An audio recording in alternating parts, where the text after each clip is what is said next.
Inside, because of the threat of rain and high winds this afternoon, the roof is closed tonight. It's only the second time this season the roof to Minute Maid Park has been closed. Roy Oswalt ready to go to work. Chris Dickerson in the box for the Reds. Reds are going for a sweep of this series. They move on to St. Louis for a 3-game set over the weekend. The Astros are headed for Atlanta for 3 games over the weekend after this one tonight. Dickerson, a .238 hitter, has no homers, no runs batted in. Third baseman Pedro Feliz is on the grass for him. He takes an Oswalt fastball, strike one, with the crew chief Mike Riley working home plate. That's the way the fielders look for the Astros. Dickerson started back-to-back games, the 22nd and 23rd of this month, against the Dodgers and Padres. This is his first start since then. He grounds that one foul past first base coach Billy Hatcher. It's an 0-2 count. The starting pitcher is brought to you by Suzuki. It's Roy Oswalt. Boy, the last 2 starts, he's been good all year, but the last 14 innings allowing just 2 runs. Scott Rowland has not had success against him, a .205 lifetime average. And Roy, 3rd all-time in wins from the state of Mississippi. If you know numbers 1 and 2, you go to the head of the class. Yeah. The bouncer goes foul. Still 0-2 to Dickerson. Claude Passeau, P-A-S-S-E-A-U, is number 2. Guy Bush is number 1. Ooh. With 162, so he's got a ways to go. But they're within sight to be the winningest pitcher all time from the great state of Mississippi. Shooting for win number 140 of his career. Joe Niekro has the club record 144. And Dickerson tried to check, but third base umpire Chad Fairchild rings him up for a strikeout for Oswalt.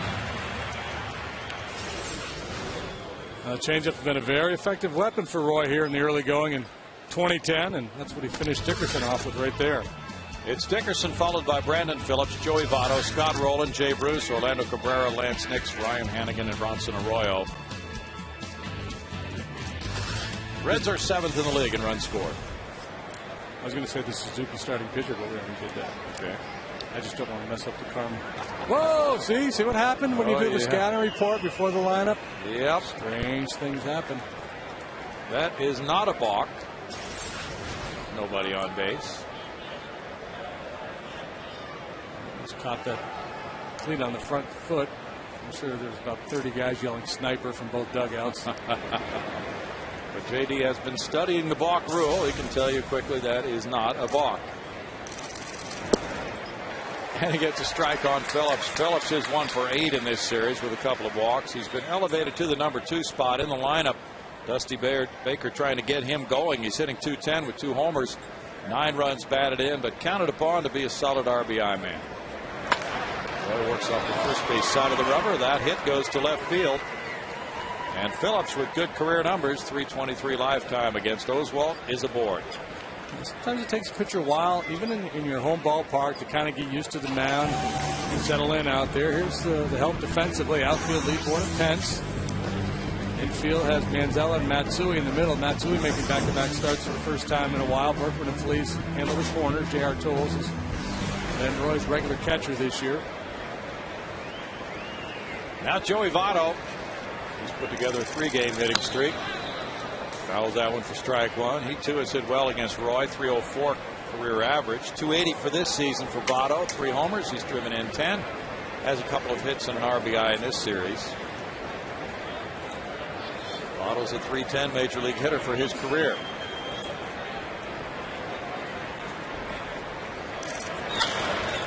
Fouls that one away, and it's no balls, 2 strikes from a pitcher who is 1 and 2 at home this season with a 3.32 ERA.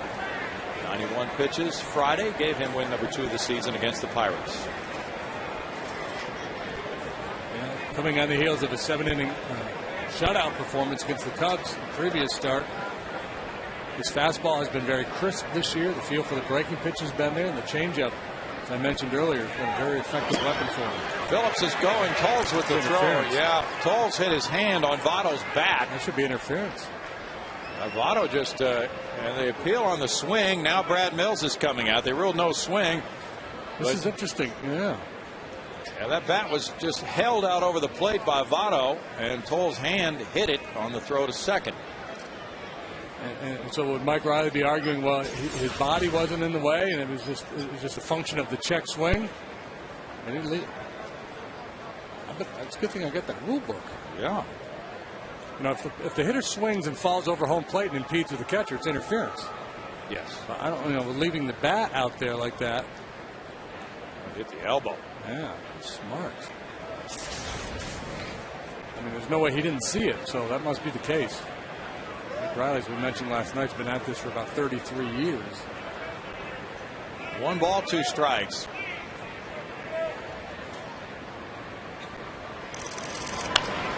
Fouled away.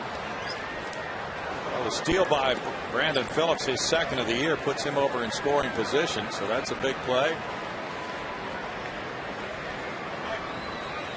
The Reds have 18 stolen bases as a team. They rank 6th in the league.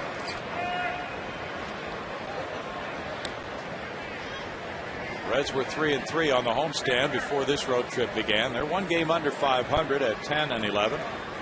In second place in the NL Central.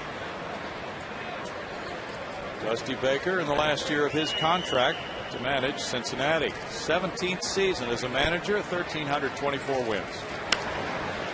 Foul back by Votto. He's getting a lot of fastballs here. Votto, a second-round draft choice in the 2002 season, 26 years old. From Toronto.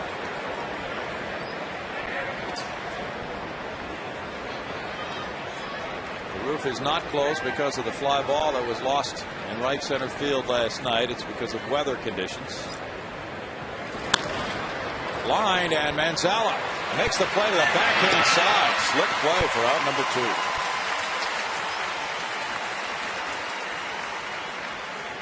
2. A little check swing there by Votto, but he was able to get the head of the bat on it and had a little steam and a tough hop there. Boy, nice play. Great concentration.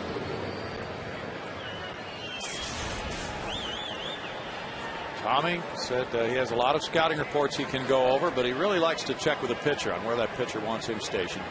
258 for Scott Rowland, 5 homers, 10 runs batted in. 2 runs batted in this series for Scott.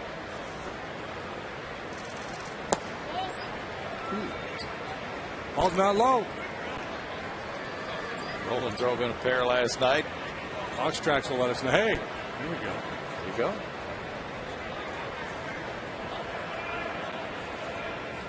Reds have won 11 of their last 12 from the Astros.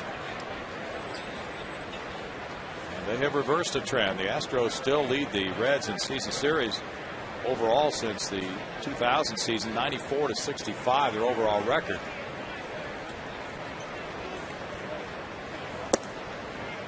It's a 2-ball, no strike count. Phil Boudreau says check rule 606C. Yeah, I just found it. I've been flipping through the rule book here. Okay. Batter is out for illegal action when he interferes with the catcher's fielding or throwing by stepping out of the batter's box or making any other movement that hinders the catcher's play at home base.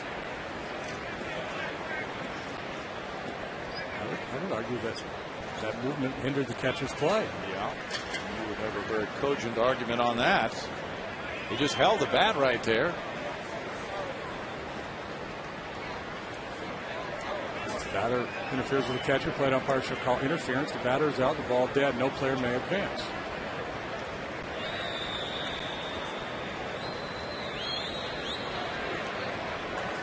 Rowland's a .205 career hitter against Oswalt.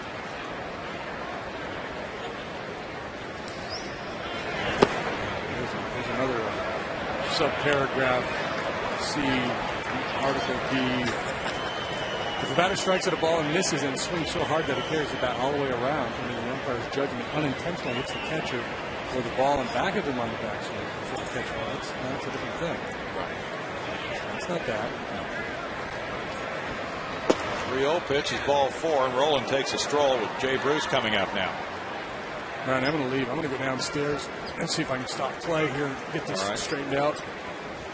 You got any attorneys on hand? Well, I'm sure you can find some. 2 men on now, and Jay Bruce will be the batter.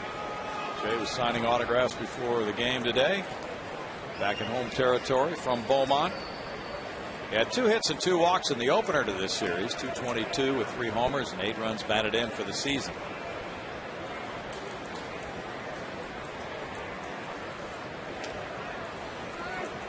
Bruce calls time, steps away. Last night the Reds won 6-4. And the Reds also scored 6 runs in the opener of the series Tuesday night, winning that one 6-2. They've had pretty good offensive time of it in this series. It's there for strike one. Orlando Cabrera's on deck.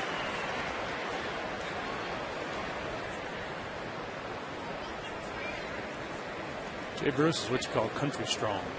Big, strong kid. It's no balls, 2 strikes. They swing and miss a lot. He's got tremendous power.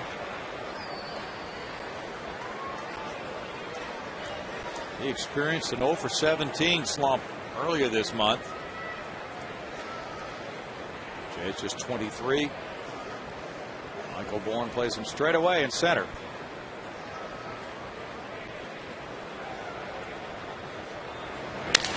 Broken bat looper. Matsui calls and catches. No runs, a hit. 2 men stranded. No score.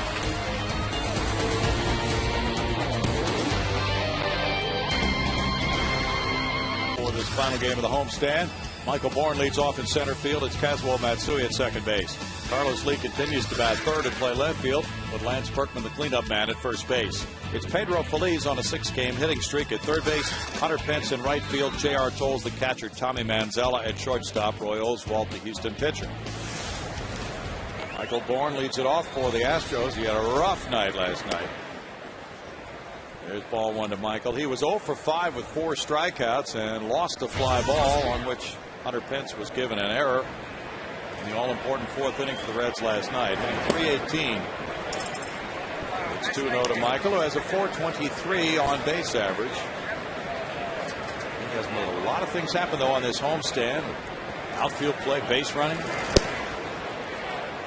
He's been doing a nice job starting the ballgame off, too. He's been drawing some walks, using his legs to manufacture runs, providing some early leads for the Astros. Slap foul and line hard. 2 balls, 2 strikes. Bronson Arroyo was ambushed in his last start Friday against San Diego, a 10-4 loss in which he was torched for 8 hits and 8 runs in 3 innings. Seems like he's either really, really good or really, really bad. 86 and 85 lifetime. Plenty of both. Bourne slaps it on through the left side. He got one fair, and he's on with a leadoff single. Suzuki starting pitcher is Bronson Arroyo. We showed you Roy's last 2 starts. Here's Arroyo's. His last 2, 9 innings total, 13 runs allowed. And Carlos Lee, Hunter Pence, both with very good numbers against this right-hander. Defensively, the Reds set up this way. Nix, Dickerson, and Bruce. Big arm in right field for Jay Bruce. Infield, Votto, Phillips, Cabrera, and the 7-time Gold Glove winner Scott Rowland. Ryan Hannigan, very good defensively, and he's off to a great start offensively. He does the catching tonight. Kazuo Matsui, as JD indicated, starting back-to-back games for the first time in a while. And he takes ball 1. Matsui was 0 for 2 with a couple of walks last night. 125 for the season, 1 RBI. His manager Brad Mills talks about how important he is to this offense. He hasn't ranked it up yet. 357 is his lifetime batting average against Arroyo. Left-handed hitters very effective this year against Arroyo.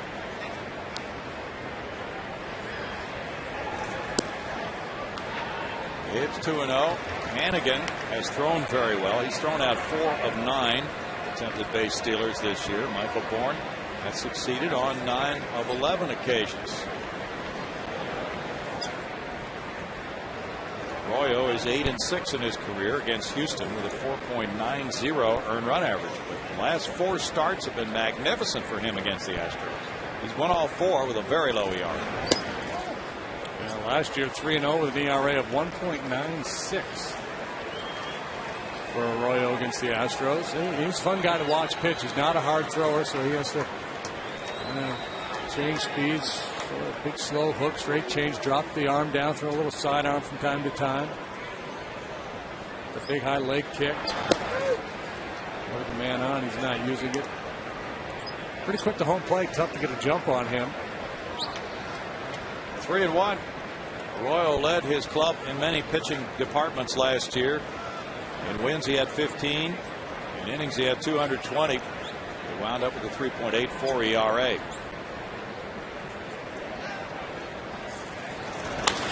Bounce to third. Short hop play. Roland gets it to second. Brandon Phillips throwing from his knees. Not in time for a double play.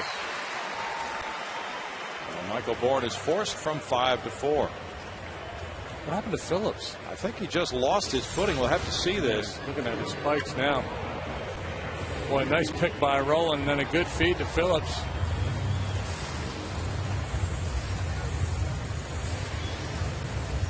Yeah, just as he dragged his toe to get the bag, he lost his balance. Yeah, with Matsui, that's tough to double him anyway. Especially when you throw a changeup from your knees. We go to Greg Lucas with Carlos Lee batting. Greg? Tell you something, if Carlos Lee drives in a run, that's going to be very significant, because we had Ron Bolden send us an email and he asked how important it is to score in the first inning. Well, it turns out I researched it last year. In 61 of 162 games, the team that won the first inning won the game. That was with the Astros or the opponents. So getting off to a hot start does make a difference. This year, the opposition has scored and won 6 of the 7 first innings in which they have scored. The Astros have had 3 games in which they have won the first inning. What I mean by that is they either score 1 run and take a lead, or that both teams score and one of them scores more than the other. So winning the first inning is actually a higher percentage of winning a game than the actual overall percentage a team has. So first inning is pretty important. Especially if you put a crooked number up there. So go ahead and hit one in the seats. Yeah, that would give the Astros like a 75% chance of winning the game. Strike 3 call to Carlos Lee. 2 outs. And it's Lance Berkman coming up. Berkman, a .258 hitter, has 2 homers. Here's that strikeout pitch. This one bottom of the knees, out of third. This time Riley brings up. Well, look at Mike Riley getting down there low. Bearing down, staying on that pitch. Hannigan, a good receiver. His quiet hands. Give the pitcher a good small target. Kind of get small, kind of like Steve Martin. Let's get small. Just create that little pocket. Berkman hit an opposite field home run in this series. He's hit 2 homers in the last 3 games. The homer came in the 9th inning last night when the Astros got 3, but they fell short 6-4, and that's strike 1 to Lance. He's hit 5 career bombs off Arroyo, and he now has tied his teammate from years past, Jeff Bagwell, with 49 career homers against the Reds, tied for 12th on the all-time Reds opponents list. 50 sounds like a good number. Here's the home run from last night.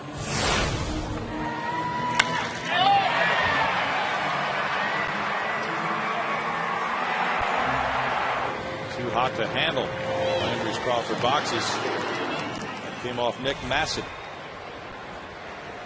Berkman with 14 career hits against Arroyo has an 0-2 count with Feliz on deck. Throw goes over. Matsui back. Lance has hit in 7 of his 8 games since returning from the disabled list. And the club has gone 5-3 since Lance returned from the DL.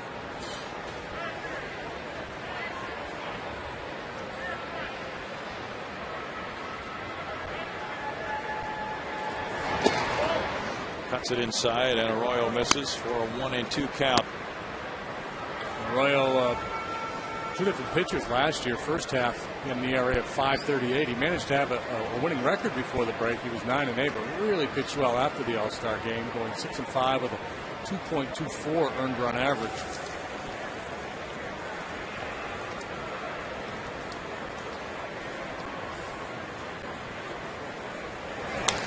Fouled away. Arroyo was quoted in a recent article on the Reds' problems getting Berkman out over the years. He says he hits anything down and away, which is your safe zone for most guys if you want to stay off their power.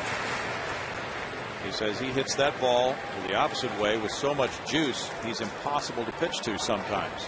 You hope you can get inside on him, but sometimes he'll jump you there and hit you out of the park. Great career numbers against Cincinnati. Yeah, this is a fun matchup because Lance is a very smart, very disciplined hitter. Arroyo knows he can't afford to throw many pitches over the fat part of the plate, so he's going to tease off that outside edge, maybe take a shot inside with the fastball.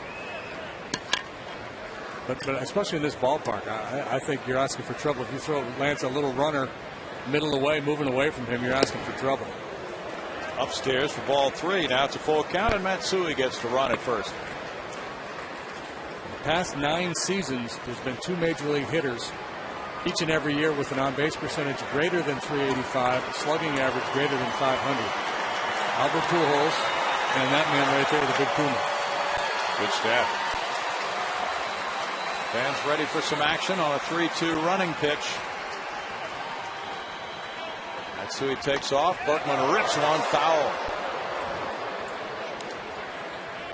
This is a really good confrontation. Well, for people who have watched these two teams play each other for years, this is a very enjoyable baseball. Watching Arroyo try to get Berkman, and vice versa.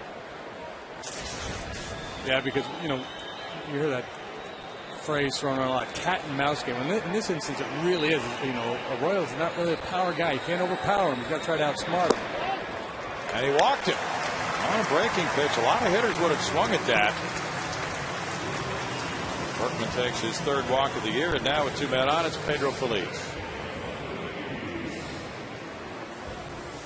Pedro's on a 6-game hitting streak. This is a good situation for Pedro because he has 2 men on base, and Arroyo really doesn't want to walk him here. 275 with a homer, 10 runs batted in, 2 for 4 in the series. It figures that he will get something to hit. It's probably going to be breaking stuff. We'll see.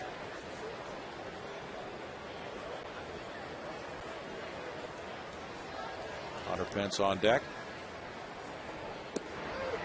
It just depends. And again, we talked about Arroyo's experience and how smart he is. Even though the situation says, boy, you got to throw it in there because you can't walk him. If you're Arroyo, you have to realize that Pedro Feliz is a guy that rarely walks. Mm-hmm. He's not walked yet this year. It's a 1-1 count. In this series, the Reds pitchers in the 2 games have walked 5 and struck out 19. Aaron Harang pitched the opener of this series. He came in with an ERA over 8, was really scuffling, and pitched a dandy.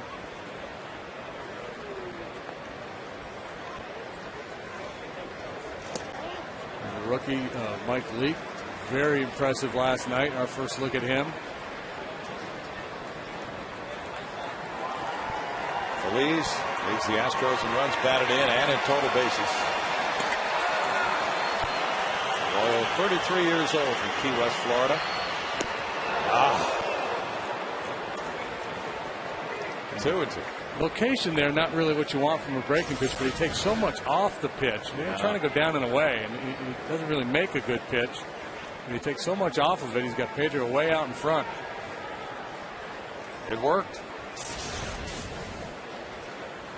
Arroyo was an all-star in 06. That pitch was 71 miles per hour. He'll drop down. Just did that, but it's 3-2 now, and once again a running count for the 2 base runners with 2 outs in the inning. Arroyo 26 pitches into this game.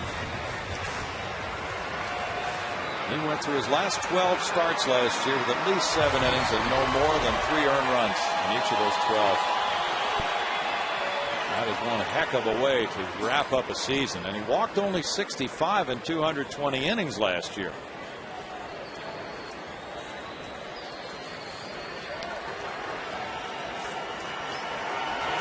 And it's going and it's foul. Yeah, well, a couple of things. One, he's really smart. And 2, because he's not an overpowering guy, hitters go into a game against Arroyo thinking, I'm going to get something to hit. I want to hit off this guy. He's not a real hard thrower. You're not intimidated by his stuff. And, lie awake the night before, oh no, Arroyo tomorrow. It's not like he's Randy Johnson. So he takes advantage of that. He knows you want to swing at him. So he's going to try to get ahead and then start to work the edges and take advantage of your aggressive nature.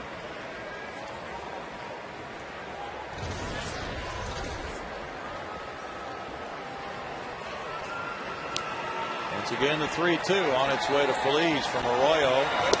And it's a fastball, and he struck him out.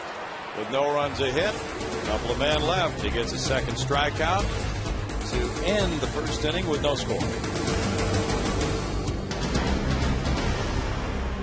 between the Astros and the Reds. I'm joined by Floyd LeBlanc, who is the Vice President of Communications for CenterPoint Energy. Going to talk about a new program you guys have called Energy Insight. Floyd, tell the folks a little bit about it.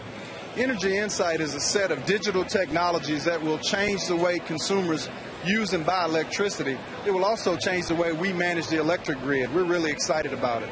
So how can consumers benefit from this? How can they find out more? They can go to our website, centerpointenergy.com/energy insight. The exciting part about the new program is that consumers will have the ability to see how much electricity they're using and when, and have the ability to reduce their costs. They get to save money and help the environment. It's going to be really exciting. That sounds great, Floyd. Thanks so much for joining us. Thank you. So to find out more about Energy Insight, go to that website. Brownie, back to you. Thank you, Bart.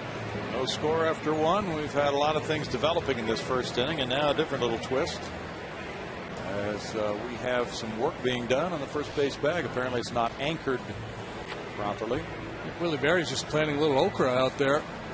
I think it's the time. I think it's planting season. It's anchored down in the ground, and apparently there's some dirt that got lodged in there and has to be pried out, JD. We had a luncheon today, Pink in the Park here at the ballpark, and next week it's Pink in the Park week. Help raise awareness and funds for breast cancer research. Purchase a special ticket to the Wine and Cheese Night. That's Saturday, May 8th. There'll be a pregame wine event. It's over in Union Station. That sounds like a lot of fun. Padres are in town. And you can check out the pink cap, T-shirt, and tote bag giveaways. That's all taking place May 7th through the 9th. Tickets available on Astros.com. So we had a big luncheon today to kind of kick that all off. And events all next week. Yeah, we saw plenty of pink at the luncheon, and there's more here tonight. There's a bazaar at the ballpark, a lot of different stations, and people did their shopping here today. And now waiting for action to resume. Roy Oswalt just a few days ago was at home in Mississippi, tending to the home in which he grew up, which was almost demolished by that tornado. Fortunately, everybody's safe in his home. His mother was in the home at the time. She hid in a closet, and that part of the house stayed intact as the rest of the house was blown to smithereens, as Allison Footer wrote on MLB.com. Orlando Cabrera gets it started in the second inning, 253 with 2 homers, 13 runs batted in. Roy said that experience would not affect his pitching tonight. But when you bulldoze your former house, it's got to get to you a little bit. There's strike one to Cabrera. And his MVP trophy from the 2005 NLCS was ruined in the storm. Have to get that remade. Yeah. No balls, 2 strikes. Roy really wanted his dad to have that trophy. I think we're going to have a changeup down and away here. Okay. You can read lips. Ooh, yeah. Well, look at the swing he got from that changeup down and away for strikeout number 2. This is fun stuff. It's amazing the things you can see with the television camera that the hitter can't. The hitter's up there taking his practice swings, and Roy looks into JR, says changeup down and away. Let's go. Didn't want to waste any time going through a series of signs, and that's smart. And as a pitcher, if you know what you want to throw, and you don't want to have to shake to get there for fear you might tip the hitter off to something, just go ahead and have a signal and just mouthing it's not real subtle, but whatever it takes. Lanyce Nix looks at strike one. 188 this season, 1 RBI, 0 for 5 in this series, but 5 for 12 lifetime with 2 homers against Roy. And that one heads for right center field. That shoots the gap and goes deep off the bullpen fence. Nix is turning around second, headed for third. He'll make it there easily. So those numbers do not lie for Dusty Baker. Nix now 6 for 13 against Oswalt, and he's on third with 1 out.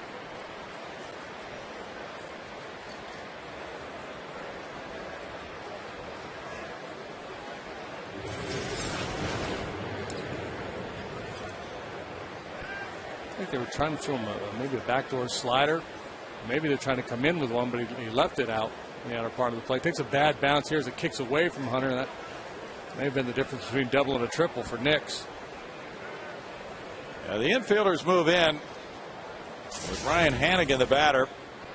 1 out runner at third. Hannigan's on a 4-game hitting streak, hitting .483, 1 homer, 10 runs batted in.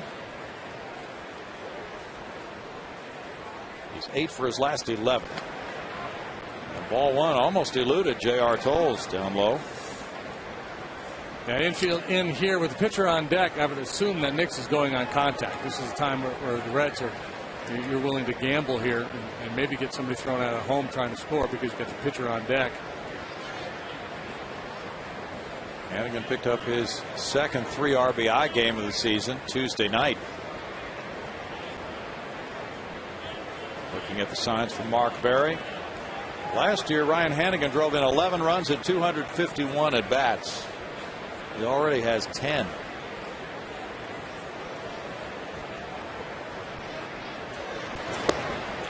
He looks at that one. He said he'd made some changes in his hitting. And he is 6 for 9 with men in scoring position. There's that changeup. There it is. I mentioned it before. Nolan Ryan used to kind of bare his teeth to the catcher when he wanted to throw his changeup. Hannigan says he's more aggressive now in RBI situations. Strike. It's 2-1. Well, last year he hit 149 with men in scoring position. He's 6 for 9 this year. That's a major improvement.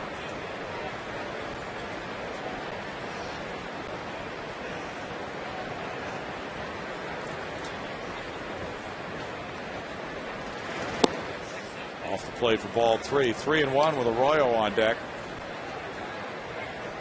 Roy said his old neighborhood looked like a bomb went off as he went back and saw cars and trees and homes flattened to the ground. The population is less than 1,000 there, right? We're in Mississippi, just a tiny little town. It really is.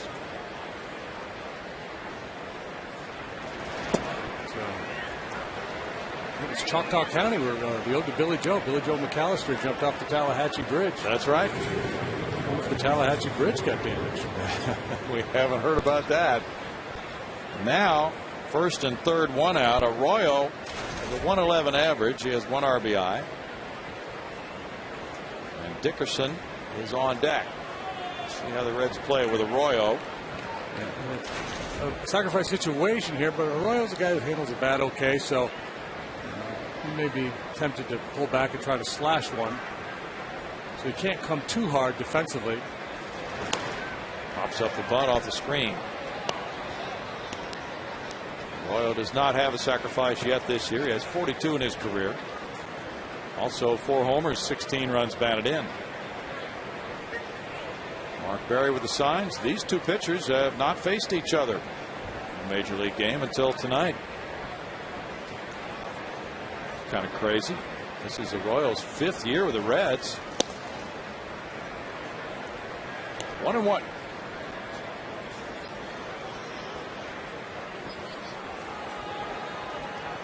JD, you talked about Roy. 4 outings against Cincinnati, 4 no decisions last year. He's drawn Kyle Loesch, Micah Owings, Johnny Cueto. A lot of the others. Not Arroyo until now. He really has not come up against Aaron Harang either since 05. 1-2. Like Riley, sometimes this is a strike, sometimes not. But if you're up there to bunt, that's the pitch you want to bunt.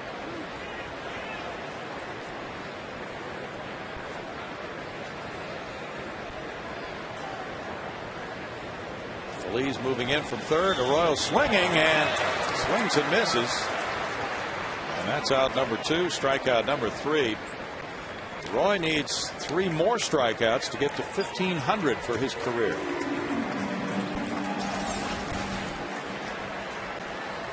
I get the sense that entire at bat, Arroyo just wasn't committed. He wasn't sure if he wanted to bunt, if he wanted to try to slash. He wanted to play a little cricket. Good block by the catcher Tolles to keep it close. Now Dickerson. Dickerson struck out leading off the game. Chris just turned 28 a couple of weeks ago. He was a 16th round draft choice in 03 by the Reds. Last year he drove in 15 runs at 255 at bats. He was on the DL twice last season. Fastball ties him up and it's strike 1.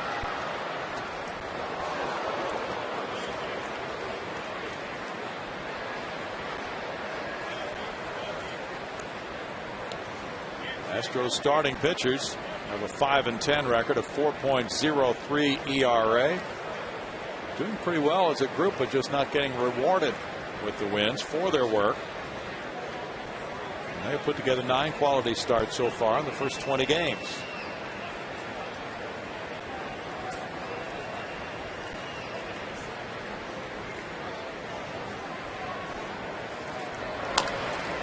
Bounce foul.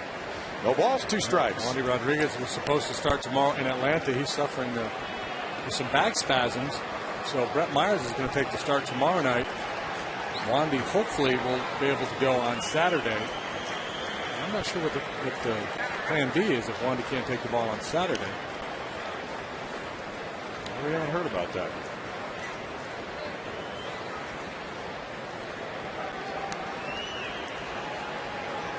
Most of the Astros players probably would prefer to play with the roof closed. It's only the second time this season it has been closed. We've had some gorgeous nights during this homestand, but tonight cloudy, threatening, windy.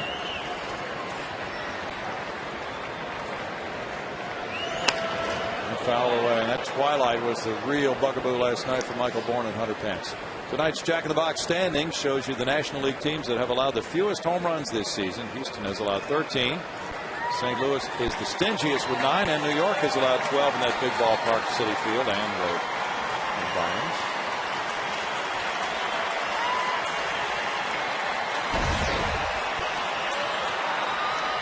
In Oswalt's career, he is 76 and 27 in this ballpark.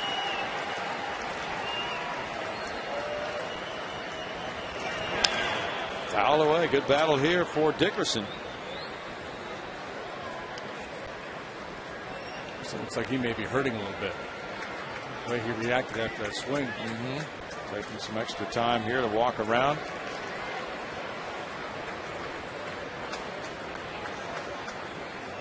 Got a broken left ankle in 08 on the DL twice last year. Right shoulder surgery after the 06 season.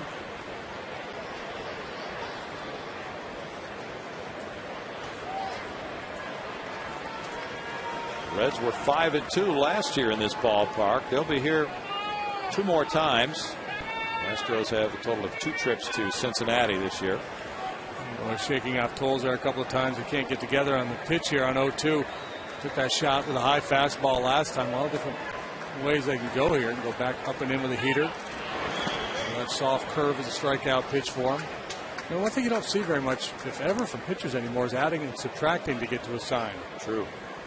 It used to be, you know, instead of shake, shake, shake, if the catcher put down 1 for a fastball and you wanted to throw 2 for a curveball, you just brush your glove across your chest, add 1, or swipe the leg to subtract 1. Well, Portugal used that quite a bit.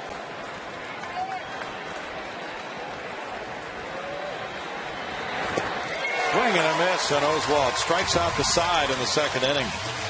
And Lanyce Nix is stranded at 3rd after a 1-out triple. That's 4 strikeouts for Roy in a scoreless game. Cancer Center making cancer history.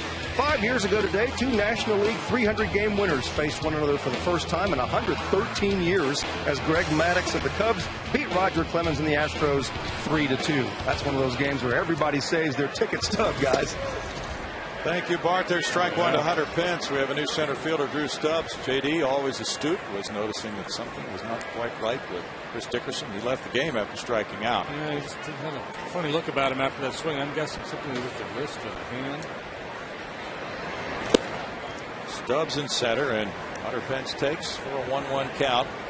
He's hitting 324 rather, in his last 9 games.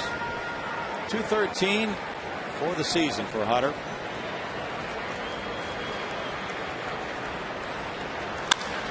This grounder goes to Cabrera.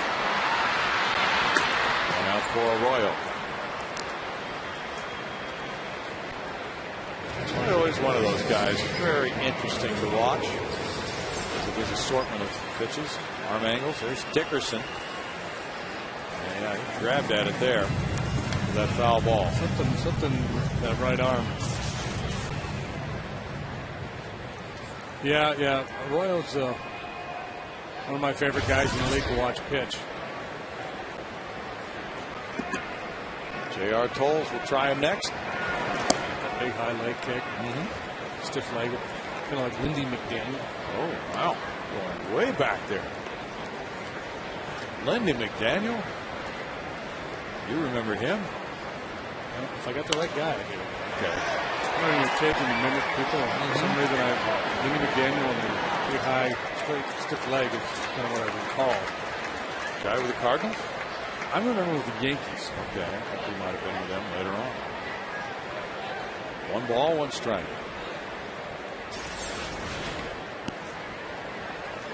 Somebody make a play. Dropped right in.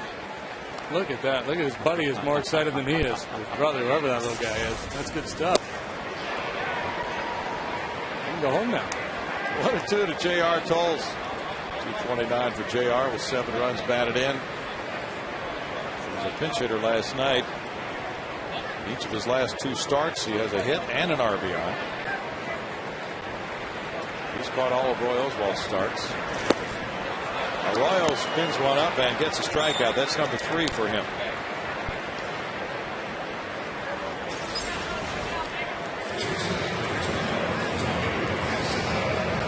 Be patient. Kind of sets a trap for you. Trying to get you to nibble at that stuff off the plate. Tommy Manziel, 231 with 3 runs batted in, is on a 3-game hitting streak. He looks at ball 1.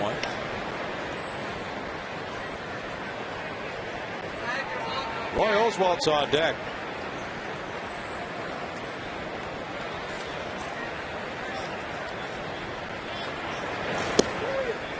And he takes a breaking pitch that evens the count at 1-1. For the shortstop from Tulane. He was talking before the game about all the different scouting reports available on positioning for the hitters. Over the left side, and Roland is there for a quick second inning for Arroyo in a scoreless game.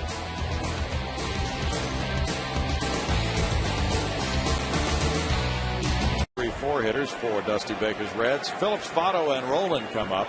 Brandon Phillips singled to left, stole second base, and he's stranded there in the first inning.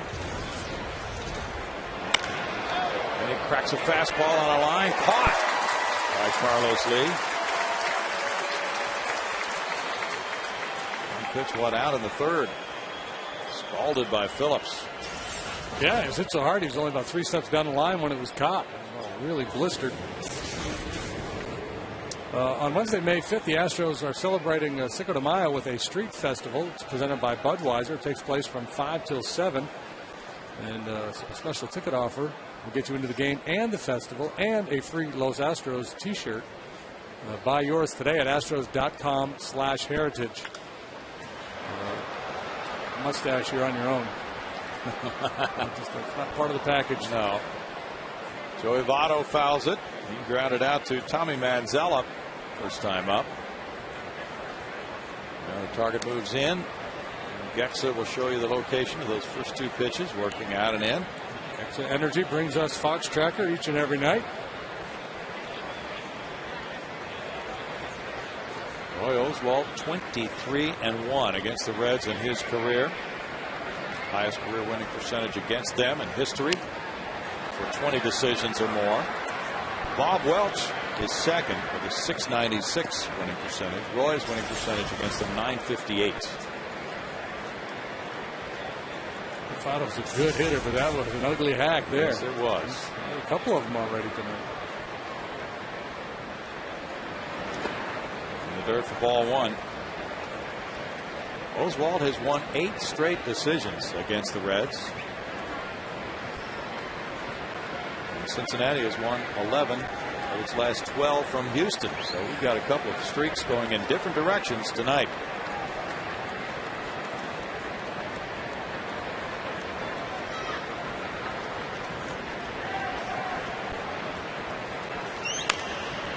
That fastball tied him up. He punches it to Berkman. Lost to Oswalt, 2 outs. Ate him up. He really did. Roy got his first win against these Reds back in May of 2001. May 14th, came in relief of Wade Miller. 3 2/3 innings. And beat the Reds and Chris Rietzman. Kind of fun to look at these old box scores. Yeah. 45 pitches for Roy. Chris Truby, Glenn Barker, Darrell Ward. Oh, yeah. All in that ball game. Orlando Merced. Scott Rowland walked earlier. Takes strike one here. Well, Roy with 139 wins since he came into the league in that game you talked about in 01. It's tied for Roy Halladay and CC Sabathia for first in the majors since 2001 in victories.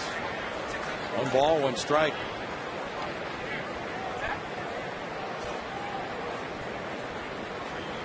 A combination of Oswalt and Berkman has just been a 1-2 punch to the solar plexus of the Reds.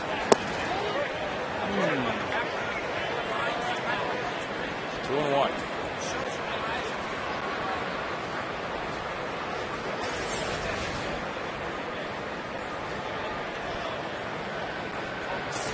Tracks headed wide. Rowland puts it back. It's a 2-2 count. How many All-Star games has Roy made, Brownie? Let's see. My initial thought was 3.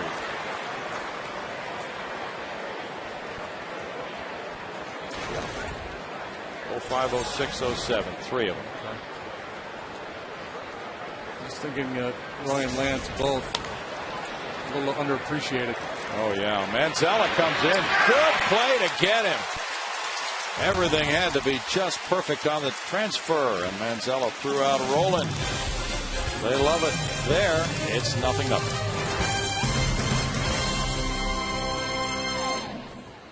Coming your way right now. AT&T brings it to you in the movie Airplane. What former Reds pitcher was mentioned by name by Ted Stryker? Stryker. Former Reds pitcher. Joe Nuxhall? Probably not. Strike one to Roy Oswalt. He's 1 for 5, and the Astros pitchers are leading the majors in batting average of .281.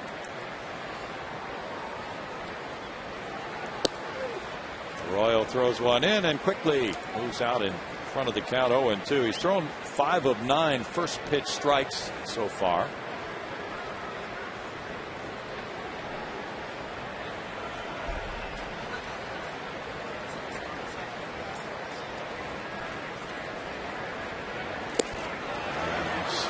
Murphy breaking ball upstairs gets him a strikeout. That's number 4.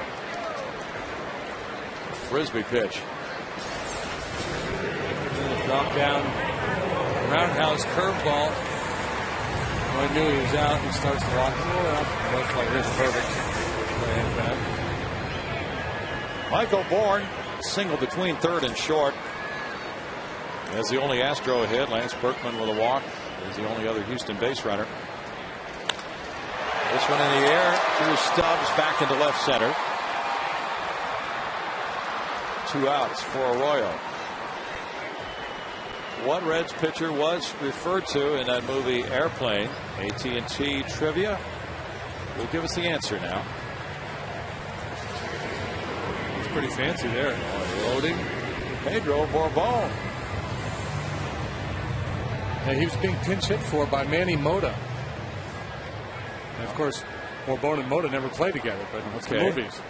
Yeah. Do whatever you want. It's the movies. Guy's son, Pedro, played here, lefty reliever. Oh, yeah. Matsui takes ball 1.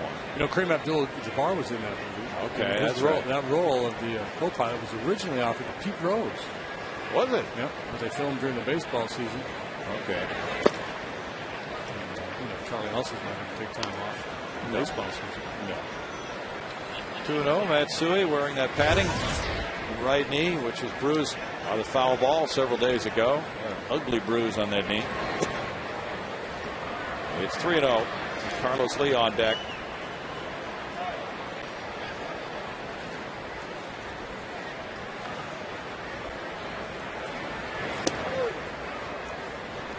Three balls, 1 strike for Bronson Arroyo. Drafted by Pittsburgh in '95 in the 3rd round. Boston claimed him on waivers. Traded him to Cincinnati in '06 for Willie Mopena, and he has just walked Matsui. Second walk of the night for Arroyo. Arroyo named after Bronson, or Charles Bronson. Where is Willie Mo Pena these days? No idea. That's a very good question. Could hit it a long way. Only missed too much though. Yeah, he has tons of power. Carlos Lee struck out looking in the first. Jim Bowden really thought he was going to be a major star, though, with the Reds. And with Washington, too, I believe he got in there. Yeah. Funny how some general managers, when they switch jobs, reacquire players they got before with their other teams. Well, we've seen Ed Wade do it here with the ex-Philly guys. Yeah. I think it just stands to reason, guys that you know and you're convinced to draft them or trade for them at one point. And, you know, they got a little something left in the tank, and you know their history. Horn deal's worked out pretty good. Myers so far has been good. Jason Michaels, former Philly. Cracked bad looper. A hit to left field for Carlos Lee. Matsui to second base. And the Astros had 2 men on the way they did in the third inning. With Lance Berkman coming up. Now the hit's coming few and far between for Carlos Lee, so he'll gladly sacrifice a bat for a knock at this stage. He'll probably give you a 2-for-1.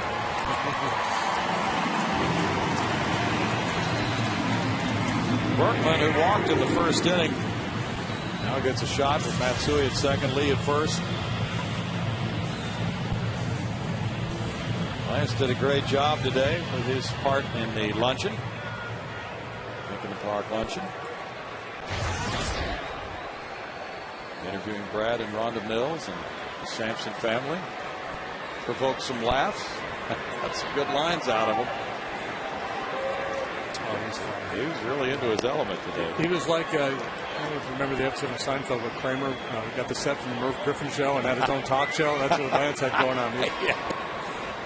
Inside for ball one. He was comparing himself to Oprah. Yeah. He had the guests on the couch and he was seated on the chair.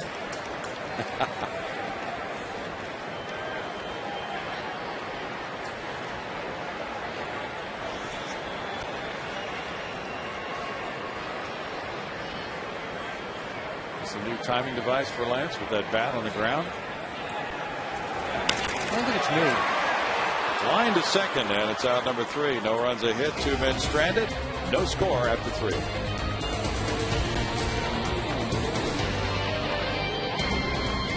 Reds, but it's time for our progressive fan of the game, and he is Brian Gillum, who is just 17 months removed from heart transplant surgery. Amazing. How you feeling? I feel absolutely wonderful. Doing great. Thank you. You must feel pretty good because you were throwing out the first pitch tonight. How'd that go? That was nervous, but it didn't bounce. So that was my goal, is to get on top of the rubber and not let it bounce. And I did that, so I accomplished my goal. Well, the good news is he got this done in time and got out of the hospital in time to see both daughters get married. That's pretty neat. Actually, I had yeah, that's right. I had my transplant after my daughters got married, but yeah, I've been very lucky. I was blessed by the people at Methodist Hospital, took very good care of me, and that's why I'm here today. 17 months removed from heart transplant surgery, and he's at the ball game. He's got to be the progressive fan of the game, eh, Brownie? Oh, he does. Good work, Bart. 1-1 to count on Jay Bruce. He hits one to right center field, and that one's a gapper. Michael Bourne picks it up on the warning track. Bruce into second base with a double, his 4th of the year. And the Reds have hit that gap twice tonight. Nix hit it. His second inning triple. Yeah, 1-out triple. Roy was able to strand that base runner. Now another challenge in front of him with his leadoff double. 91-mile-an-hour fastball, middle in, up a little bit. That's Bruce's strength. Good fastball hitter.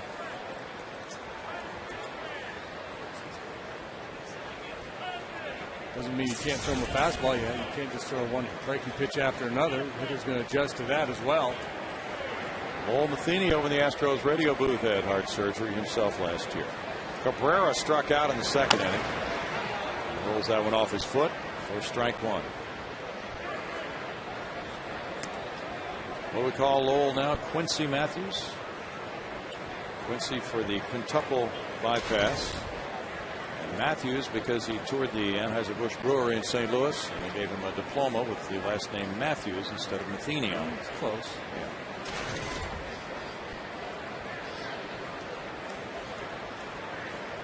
Chris Dickerson left the game with a sprained right wrist, and he will fly back to Cincinnati.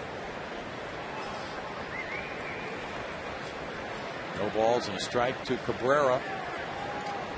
Cardinals pummeled the Braves this afternoon 10-4 to sweep that series.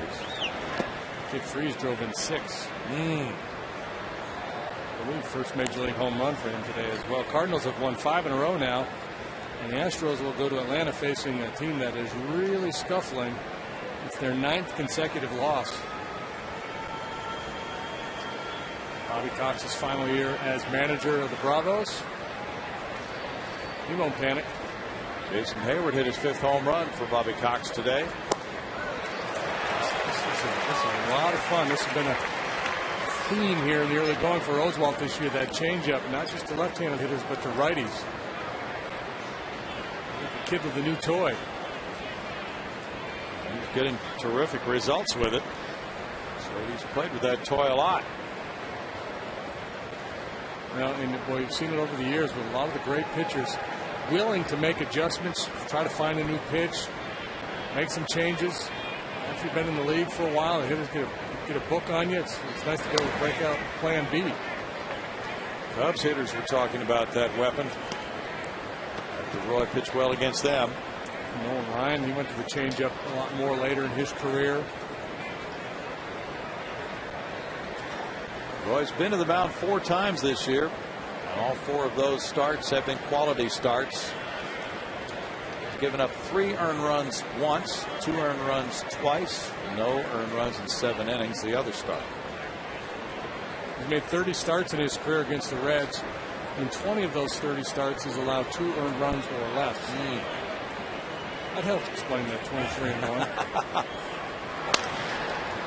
It's just been such a consistent picture over the years since 01.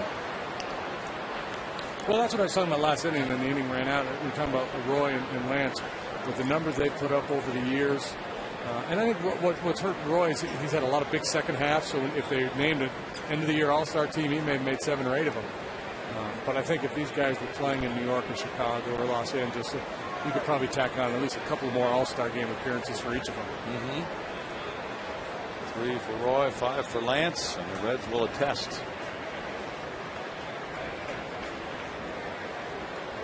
Cabrera had been batting second, but he's been hitting 6th the last few games. The Reds want his hits to drive in more runs. He's the club leader with 13.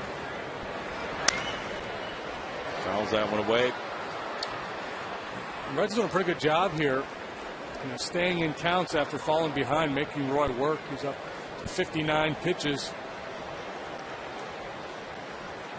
Typical Oswalt start. It's boom, boom, boom, boom, boom. Things happen in a hurry.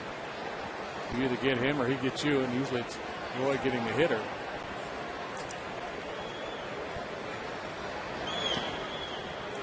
Now 2-2 to Cabrera. Jair Jurgens lasted only 1 inning today in the Braves' loss. Adam Wainwright went to 4-1 with the Cardinal victory, giving up 3 runs in 6 innings. Jurgens had to come out with a strained hamstring. To left field, Carlos Lee. 1 out. Oswalt wins that battle, but Cabrera really made him work to get him. Now Lanyce Nix. The first hit it, I thought he got it a little better than he did. Must have got it down around the label. Yeah. So it's Hansen, Hudson, and Lowe, the 3 pitchers the Astros will see in Atlanta over the weekend. Tommy Hansen, a talented youngster, fireballer. 1 and 2, but he has an ERA of 2.14. Hudson's pitching well. Derek Lowe's struggled a little bit lately. His ERA up over 5 now. Bud Norris will start Sunday in the finale of that series for the Astros. Nix ripped a triple to right center field. Roy's MO is usually to be very aggressive and attack hitters, but you could understand it if he was a little cautious here with Nix. Given Nix his history of success against Roy, he got a base open, and 8-9 to follow.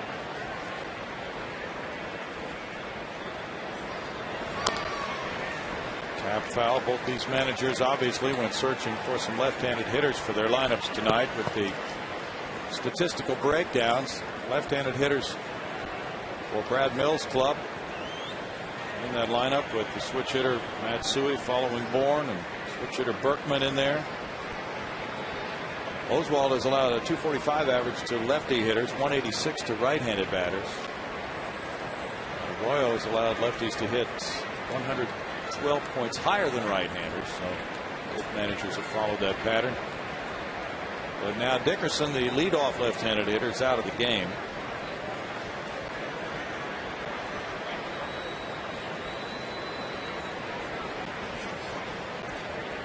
Coles goes out with a runner at second.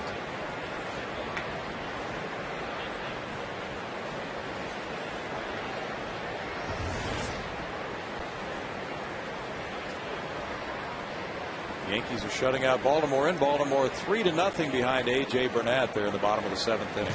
Again, some difficulty getting together on signs there, and I think Roy, here's what I want to throw, here's why I want to throw it, and if that doesn't work, we're going to come back with this. There's a lot of chatting going on there. If you're pitching, are you thinking how many pitches ahead? I'm generally, you're just thinking of the next pitch because you react to what happens with the previous pitch. But I think sometimes, in this instance, he mentioned, I'm going to try a fastball down and away and see if you chase. If not, you throw one sometimes to set up the next one, especially if you're 0-2. First pitch is a purpose pitch, and obviously served its purpose. Good zip on that 94-mile-per-hour heater. Strikes out Nix. That's strikeout number 5. Here are tonight's league leaders, brought to you by your Texas Ford dealers. Winningest active pitchers in baseball are there: Santana, Halladay, Oswalt, Hudson, and Lee. With Lee about to make his 2010 debut. Seattle will welcome him back. An intentional walk here to Hannigan, the number 8 hitter, getting a free pass. And why not? He's hitting .483, and it brings up the pitcher. Well, here's the why not. And I'm not saying you don't do it, but this isn't a slam dunk decision because it's just the 4th inning. And you'd like to think that one run's not going to beat you here. And if you get Hannigan, then you've got the pitcher leading out the next innings. That's the why not. That's the either or. I mean, there's no, it's just whether the manager, what he feels comfortable with. And given the Astros struggles offensively this year, you can certainly understand Brad Mills thinking and trying to do everything he can to help Roy post the 0 in this inning. Arroyo struck out his first time up after Hannigan walked.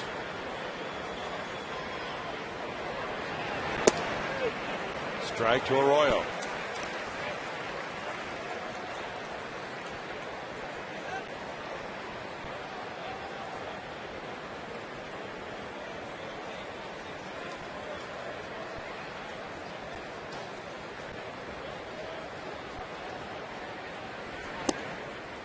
It's 1-1. Roy trying for his 5th quality start right out of the chute. The only other National League pitchers to have 5 so far are Colorado's right-hander Ubaldo Jimenez and San Francisco's Tim Lincecum. Nolan Ryan is the all-time Astros strikeout leader with 1,866. Roy needs one more to get to 1,500. He's second.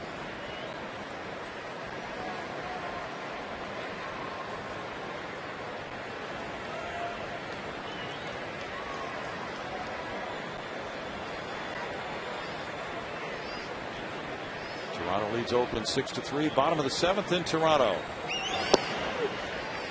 Strike makes it 1-2. John Buck has hit 3 homers in that game. We're going to check that. That's, make sure that's right.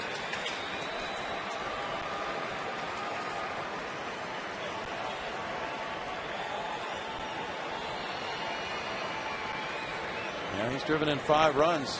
He's hit 3 homers.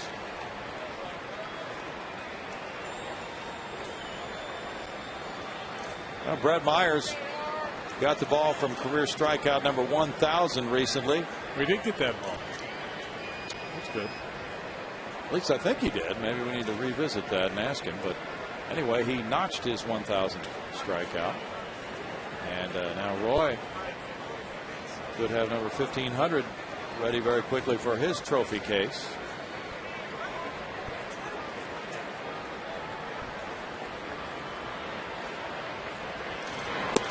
And he does. 1,500 strikeouts for Roy Oswalt, and he gets out of a jam with it. No runs, a hit. A couple of men left. It's 0-0 in the fourth. Home Depot. Slow roller to shortstop by Scott Rowland. Third inning. Tommy Manzella on the run. Wings it to Lance Berkman and gets him for the third out. And Rowland, a big guy, but still runs pretty well. Nice play by Manzella. He made a real nice play earlier, too, in the first inning, and a kind of in-between hop line drive off the bat of Joey Votto. Pedro Feliz gets a fastball. It's out of the zone, and it's ball one. He struck out on a 3-2 pitch in the first inning with 2 men on.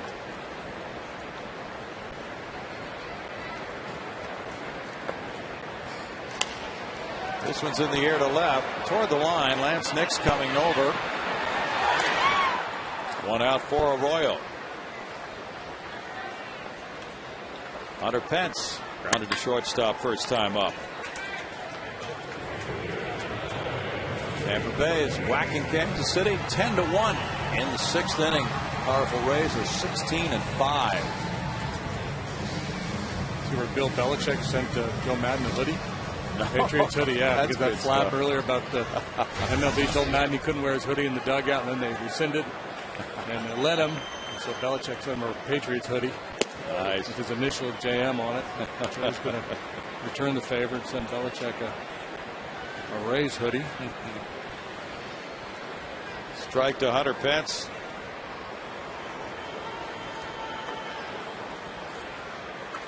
With a win, the Rays will be a Major League best 17-5. Their best start ever. Carl Crawford has 3 hits tonight. He's hitting .333 for them at the moment.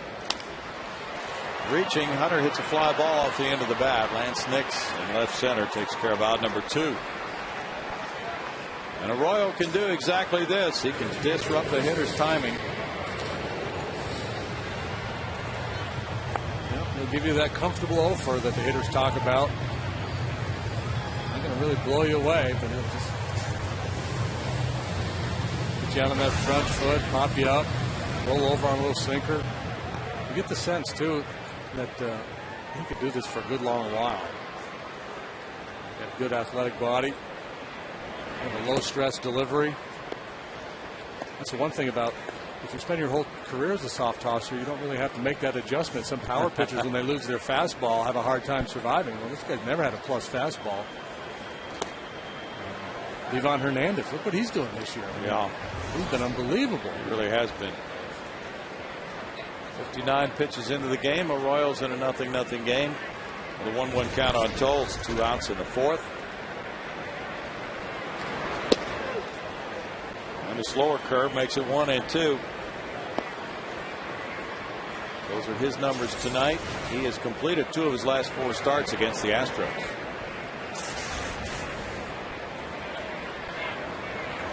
Well, that's hard to do, that slow curve, because the tendency when you try to throw a ball that slowly would be to let up, and you've got to get tight spin to throw that pitch to get some good rotation so it breaks. You can't just slop it up there.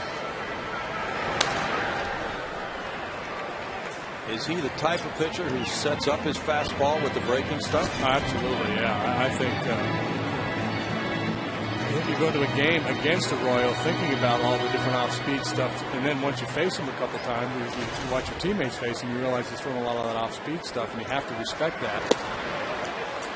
And Toles is down on strikes. That's number 5 for Arroyo. Pitching duel through 4, no score.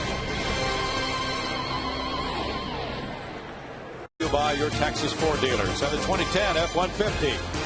By AT&T, rethink possible. And by Gullo Ford and Gullo Toyota, who bring you the 5th inning. Beautiful night in Houston, but threatening, so the roof is closed. And now to the top of the lineup for Roy Oswalt in a 0-0 game. Drew Stubbs came in for the injured Chris Dickerson in center field. This will be his first plate appearance of the night. He hit a leadoff homer off Oswalt in Cincinnati last year.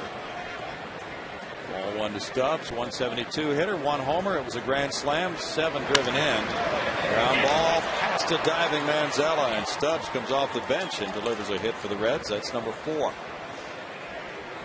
And he's a threat to run. On base 3 times last night. Single walk, a double. And stole a base back in the first, came around to score. So despite the slow start, he's starting to show some signs of life. Brandon Phillips has had 2 good at bats. Single to left, line drive to left.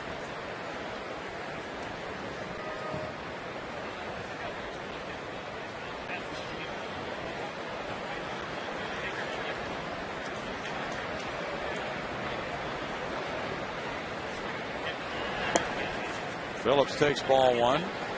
Stubbs has 5 steals in 6 attempts.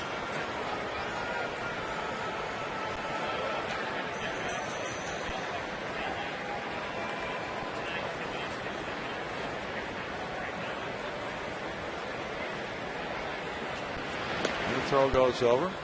We were double checking and found a game in 01 when Roy Oswalt did face Bronson Arroyo when Arroyo was with Pittsburgh. This is their second career meeting against each other. Hit hard, past the diving Feliz into left. Stubbs with a turn. He's going to third, and the throw is offline. Stubbs whisking himself from first to third on the sharp single by Phillips gives the Reds an excellent opportunity here with nobody out. Great hustle by Stubbs. Carlos laid back on that ball, assuming Stubbs was going to stop at second base, but Stubbs just kept on going. See here, Carlos a little bit flat-footed instead of running through that ball, and then comes up realizing, wait a minute, he's going, and by that time, no chance. And now Joey Votto bats with runners at the corners and nobody out. Phillips stole second base in the first inning.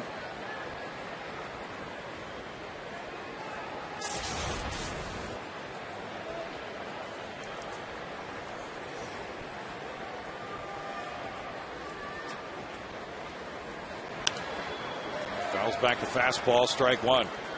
He's had funny looking swings all night.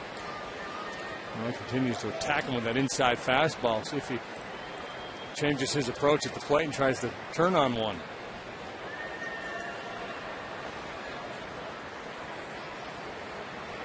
Watch that front side. See if it starts to leak a little bit. 0-2.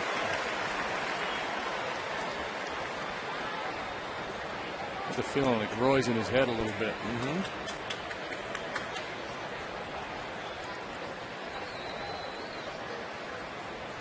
79 pitches for Oswalt.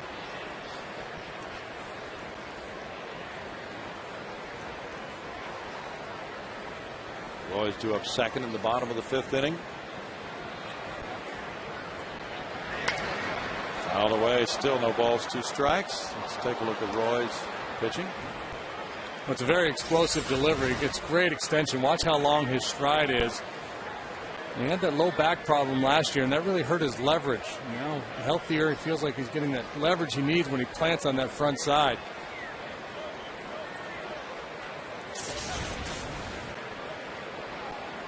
Last year, it was kind of breaking down a little bit on him.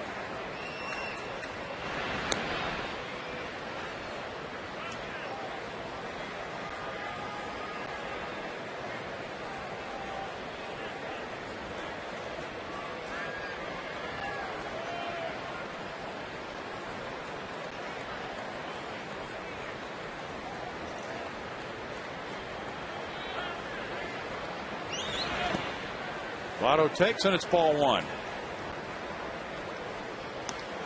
Astros will be in Cincinnati in late May. Their first of 2 trips there. The Reds will be back here June 23rd through the 25th, and then their 3rd trip is here in mid-September.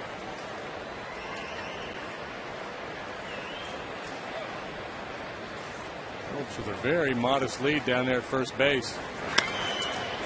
Manzella steps on second, throws to first, and the Reds get Stubbs home for a 1-0 lead, scoring at a double play ball. No RBI for Votto.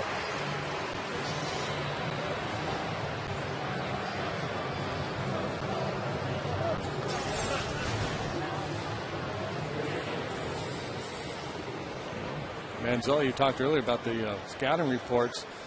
This double play opportunity, you're going to pinch towards the bag anywhere, but Manzella was even further towards the base than you would be in a normal double play situation. And it really paid off. Votto hit it sharply, but right at the shortstop, making it 1-0. Now Roland, who walked and hit the ball to Manzella, that little dribbler behind 0-1 in the count. Now there's a changeup, and it's 0-2. Especially effective with these veterans that have had all the looks at Roy over the years. You know it. Yeah, that plants a totally different thought in their minds now. When Miguel Tejada was here the last couple of years playing shortstop, he tended to favor playing over toward the hole more. Lined into center field, and that's a hit. Third hit of the inning as Roland socks one on the 0-2 offering.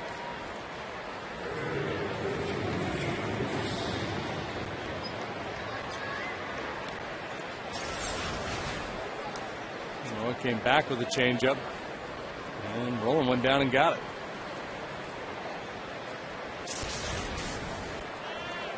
Jay Bruce double to right center in the fourth. He's 1 for 2.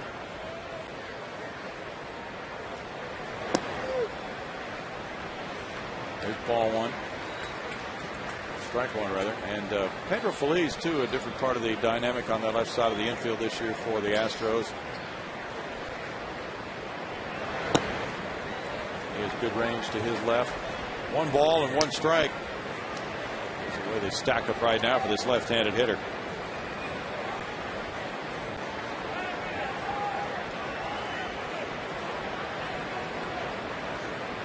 Pittsburgh plays tonight at L.A. Detroit, Dontrelle Willis shut out Minnesota 3-0 on 4 hits. Roll to second. Matsui to Berkman. And the Reds scratch out a run on 3 hits and leave a man. Scoring on a double play ball to take a 1-0 lead.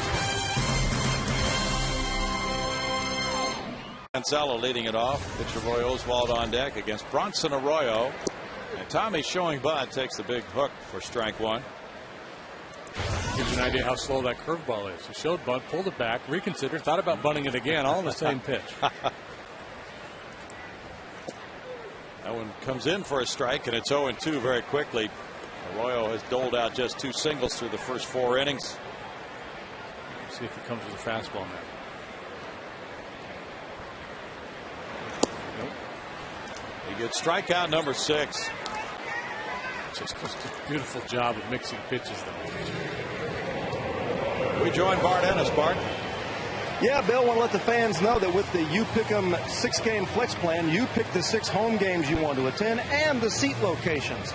Plans start at just $42. Also, check out our all-you-can-eat, Hunter's Lodge, Division Rivals, and Price Matters Days 6-game plans. Go to Astros.com to purchase your plan and find out more. Bill? Thank you, Bart. Roy Oswalt struck out in the 3rd inning. One of 6 strikeouts of the game for Arroyo. This one's flared foul for strike 1. Arroyo not pitching like a guy who last time out gave up 8 earned runs in 3 innings against San Diego.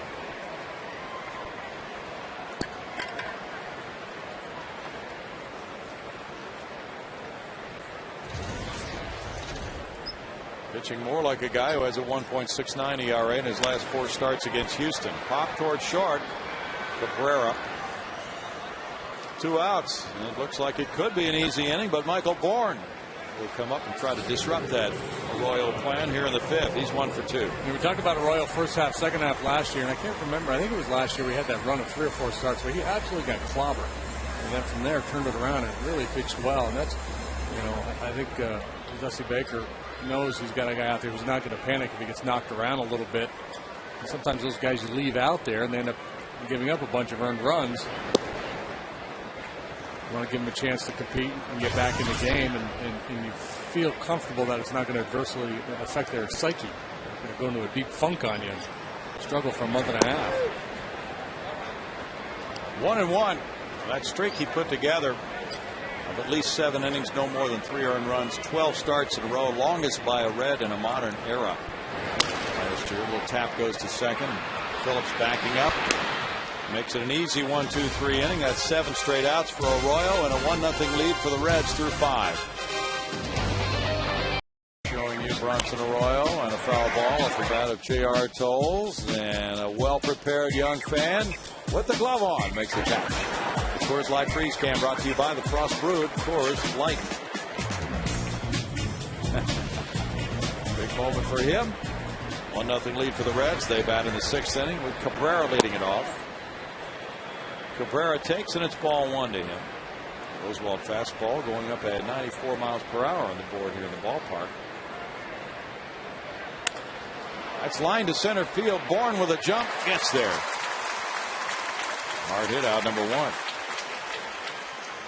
Michael. It's kind of a funky look on his face. Maybe that ball knuckling a little bit. Had strange action, but he got a nice jump on it. Yeah, that's some kind of movement. Wound up in the heel of his glove.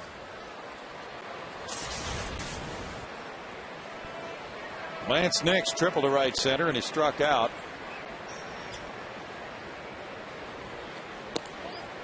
Taking that one for ball 1. Roy began his career against the Reds 15-0. Then he lost a game in 06. He's gone 8-0 against them since then. The game he lost was at Cincinnati to Brandon Clausen in 06. At the time, he had the best record for an undefeated pitcher against one opponent. 15 wins. 1 ball, 1 strike. He's just had amazing consistency. Did win a game in which he gave up 4 runs in 5 innings in 08, but he had just come off the disabled list that day. Oswalt's success against the Reds in his career may help to explain Dusty Baker's managing the first 2 games of this series, using Cordero, his closer, in both of those games in non-save situations. And to make sure he nailed those down, thinking perhaps there wouldn't be a save opportunity tonight. Tap foul. That's Lance Berkman, still 1-2. Dusty was cracking up down there because I called him Dusty Manager.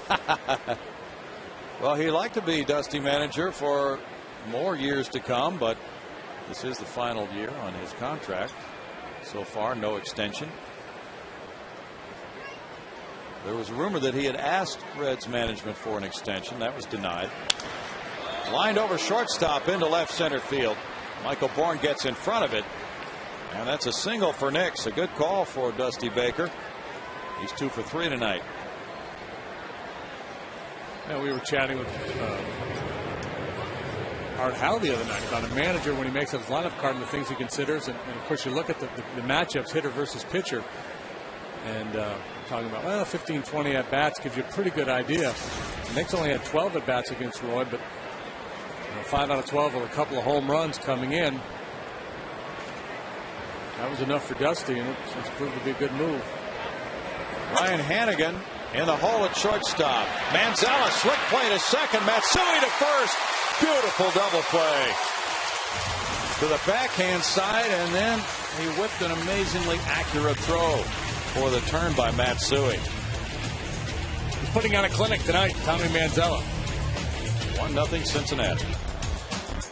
6 Reds lead the Astros this week on Fox Saturday Baseball. Your Astros take on Chipper Jones and the Braves. In Atlanta, coverage of Fox Saturday Baseball presented by Budweiser at a special time, 2 Central, following This Week in Baseball on Fox. That's channel 26 in Houston.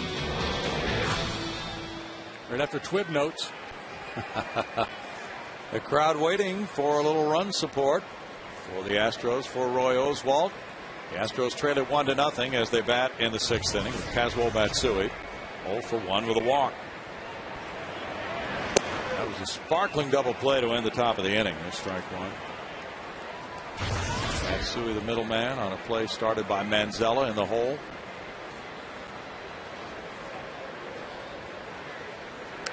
Bunted in the air and foul over the screen. Yeah, Phillips is back, as was Votto. So not a bad idea to try to drag one.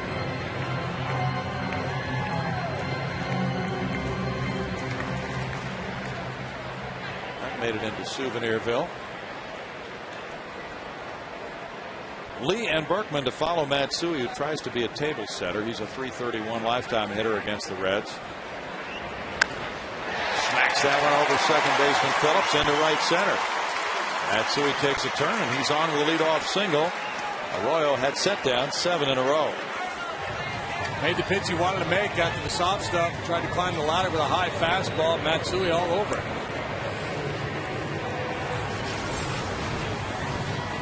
See where Hannigan sets the target. Gets it up there. Maybe not in quite enough, but just a good piece of hitting. Top hand. Boy, you got to really get on top of that one. Second time an Astros leadoff man has reached in 6 innings. Carlos Lee fouls it for strike one. He had a broken bat single in the 3rd inning to left field after striking out looking in the 1st. Ted Lilly gave up 6 earned runs in 5 innings for the Cubs today. Arizona pounced on Chicago and won 13-5 at Wrigley.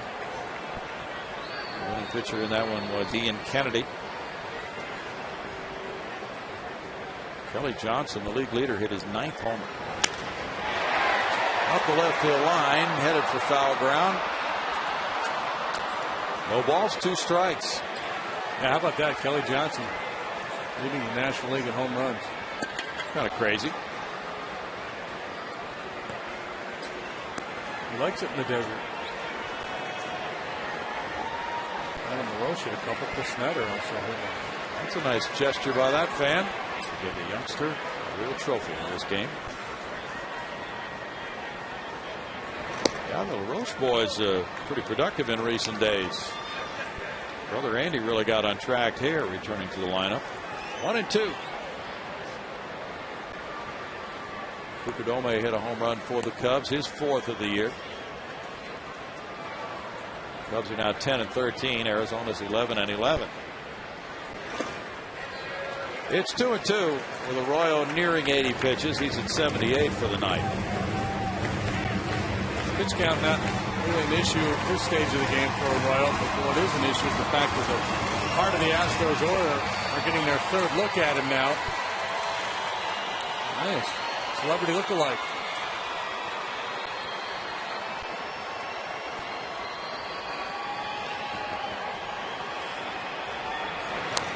Foul back by Carlos. Still 2 balls, 2 strikes. And that guy was obviously agreeing with everything Milo said, too. Did you notice? No.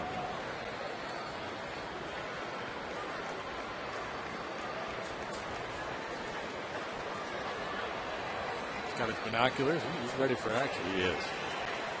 He is the essence of a fan right there. Binoculars.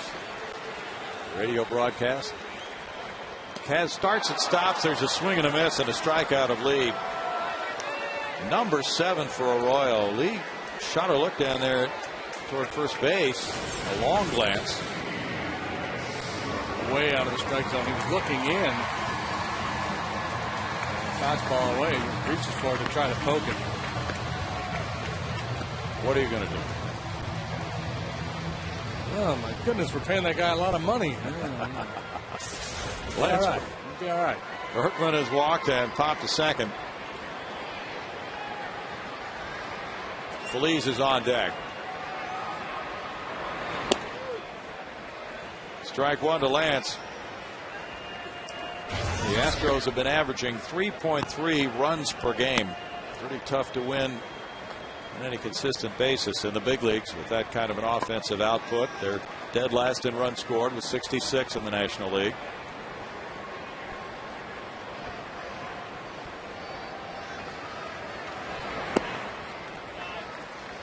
One ball, 1 strike. Magic number is 5. 5? Consistently put 5 runs on the board. Oh, yeah. Well, when the Astros score 4 runs or more, they're 7-3. When they score fewer than 4, they're 2-10. Right, they'd be 2-9. We were talking about Kelly Johnson earlier. I looked at his numbers. 9th home run of the year today. His best ever season. He had 16 in 2007 and 521 at bat. So he's really blowing up.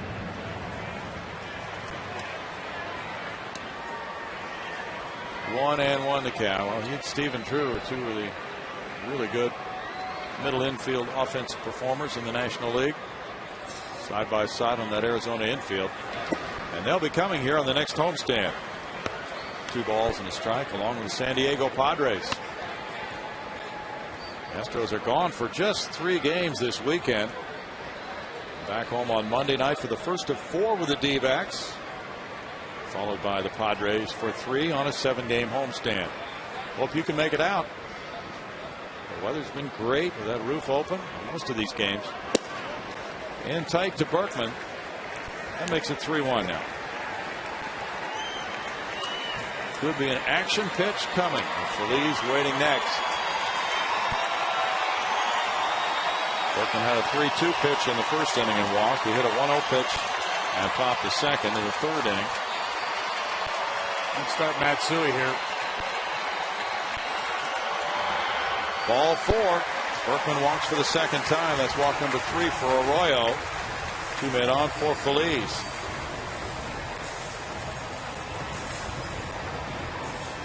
Feliz is struck out on a 3-2 count and flied to left.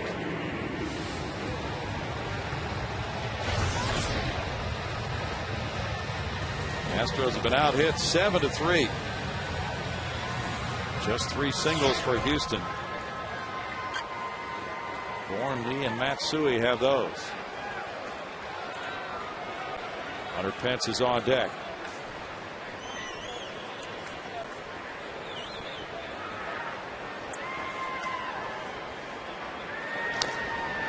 Foul for strike 1.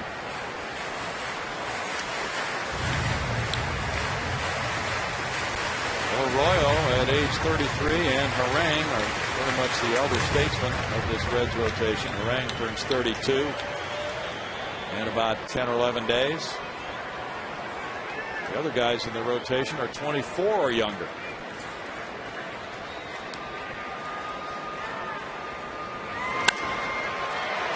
Cabrera for 1 and Phillips double play. That ends the 6th with no runs a hit and a runner stranded. 1-0 Reds through 6.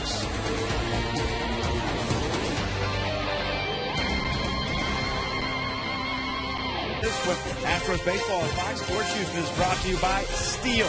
Yard care solutions start at steeldealers.com. By Brake Check, we do it right for less. And by Chevy, proud to support youth baseball programs in your community. Kevin Ashenfelder, Steve Sparks back with you here at the ballpark. It's been a situation so far. We want to invite you, first of all, to join us for Astros Live after the game. But the pitchers have been on top of their game, both Bronson Arroyo and Roy Oswalt in this one. Well, there's been no RBIs yet in this game. The only run scored on a double play. Roy Oswalt, Bronson Arroyo. Roy picking up exactly where he's left off. Bronson Arroyo doesn't exactly look like the guy who gave up 8 earned runs last game in 3 innings against the Padres. All right, well, we're going to talk all about that and more coming up after the game. Brad Mills will be joining us as well. But right now, we'll send it back to Bill Brown and Jim DeShays, guys.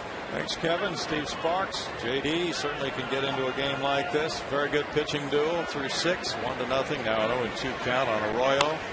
Bounces one up the middle. Manzella covers that territory. Throws from the outfield grass to a stretching Berkman and guns down Arroyo. Wow, is he having a night at shortstop? You kind of break there in that he had Arroyo going down the line. The pitcher, although Arroyo's a halfway decent athlete, Tommy Manzella has made 4 outstanding plays here. Good decision by Oswalt to let that go and turn it over to Manzella. I'm building a little highlight reel tonight.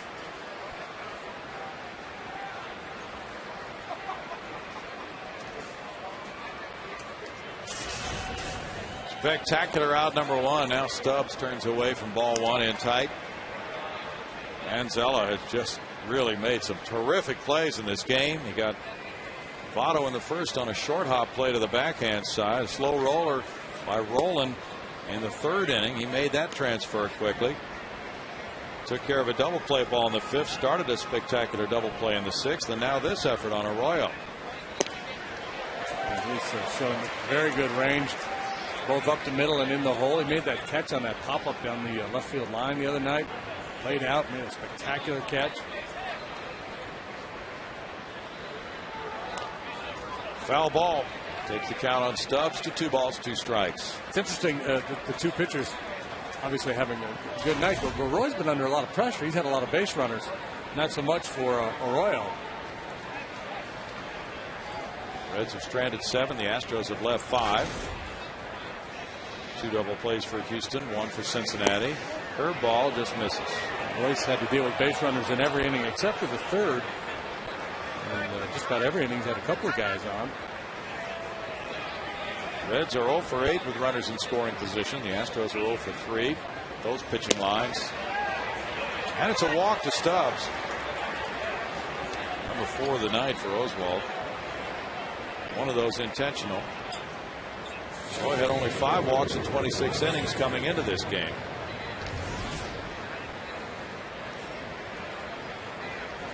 Brandon Phillips moves in. He is 2 for 3.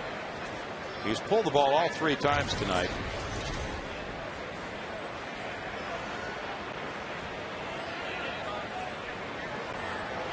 Oswalt could come up in the bottom of the 7th inning.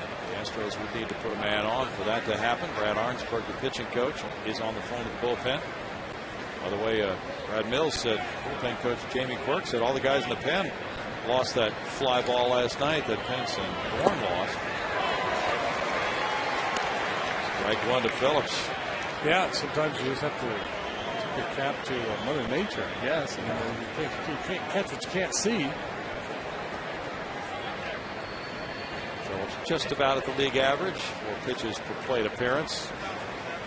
He's walked 10 times.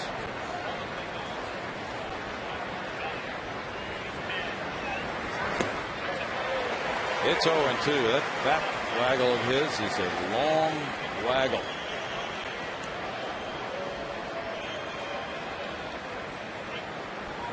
Most hitters have some kind of a timing mechanism. And for him, it's that waggle. The key is to make sure he gets his hands quieted down as the pitch is about to be delivered. Lefty Tim Burdack, right-hander Chris Sampson are at work in the Houston bullpen. Held away by Phillips. Keeps the count at 0-2 on Brandon. Yankees, as you see, Burdack and Sampson. The Yankees shut out Baltimore tonight, 4-0 in Baltimore. Combined shutout by A.J. Burnett and Mariano Rivera. Robinson Cano hit 2 homers to give him 8. Yeah, he's carrying it up. He's close to 400. Yeah, 407. He's over 400 now. He's 3 for 4 tonight. Brad Mills would love another double play ball right here. It's named after Jackie Robinson. They might have to make him Robinson Williams Cano. Foul back. It stays at 0 balls, 2 strikes for Roy. 110 pitches now for the Wizard. He threw 114 here against the Phillies in his 2nd start of the year. They lost that game 2-1. Roy's had very little run support this year. 21,493 the attendance.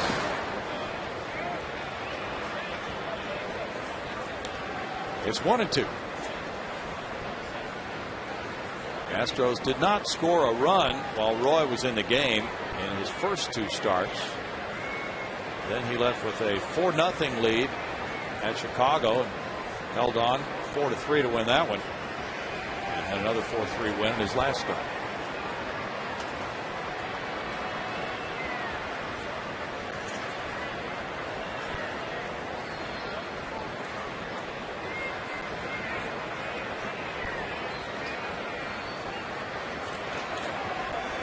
Phillips steps away.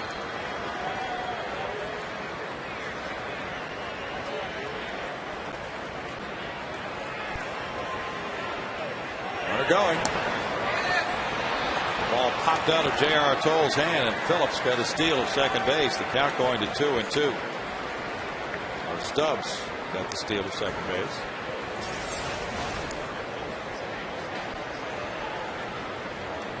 J.R. trying to get the ball out of his catcher's mitt, just couldn't get the handle. Stubbs runs very well. Saw him go first to third on that base hit to left field earlier. Steal number 6 for Drew Stubbs. He's got fresh legs in the mood to run. fall asleep, you might think about stealing third base as well. Matsui over there cozying up next to him, trying to keep that lead short.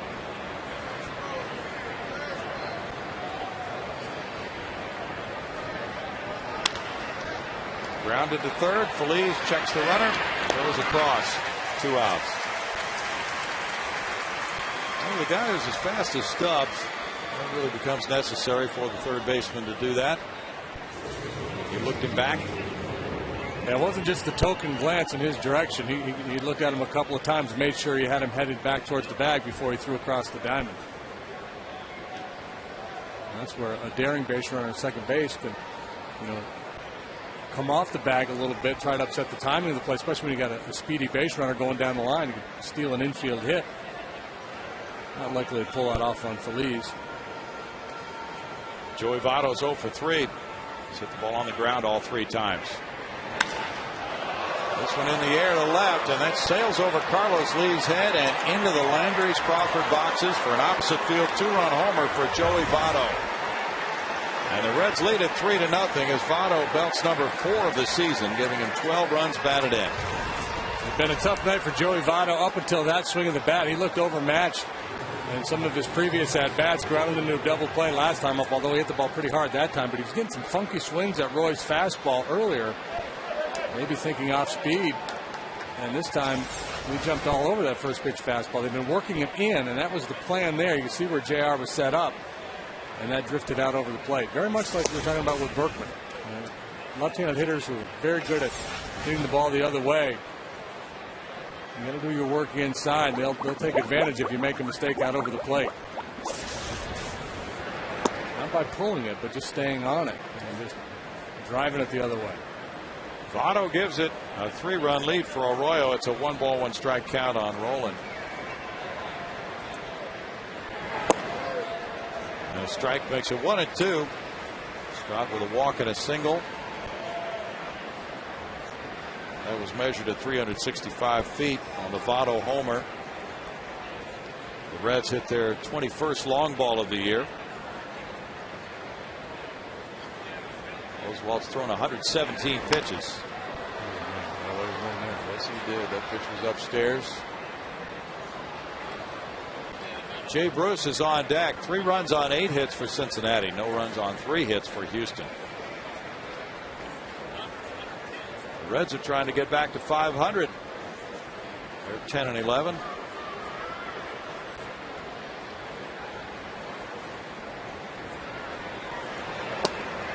Roland is down on strikes. Strikeout number 7 for Roy. The Reds get 2 runs on 1 hit, and their lead is 3-0 in the 7th. 0-0, and these Houston fans, 21,493 buying tickets. So their stretch will shake loose some runs for the Astros here against Bronson Arroyo. Hunter Pence leads it off in the home 7th inning. He's 0 for 2. And the breaking pitch is good for strike 1. J.R. Tolles is on deck. Tommy Manziel is due up third. The Astros have been held to 3 singles by Arroyo. That's whacked to left field. There's the first run on the board. Hunter Pence with a line shot homer. Number 2 of the year for Hunter Pence, and there's 1 run. 6 runs batted in for Hunter. Arroyo all night long has had the Astros off stride with that off-speed breaking ball, but that time Hunter Pence jumped all over it. It's our Coors Light cold hard blast from Hunter. It jumped out. Breaking ball that stayed on the inside part of the plate. With Hunter, you're asking for trouble with that pitch. J.R. Tolles takes strike 1. He's 0 for 2 with 2 whiffs. Hunter's first homer came here against the Phillies on April 10th. Now he gets number 2. Let's get a quick run back. JR taps that one off his leg. 4 balls, 2 strikes. That one was like a rocket shot. Hunter having a chat with Jeff Keppinger there in the dugout. Keppinger he may be getting ready to pinch hit. He wants to know what he's doing. I think Jeff first said it was the same one as the first one. So they're back-to-back breaking balls.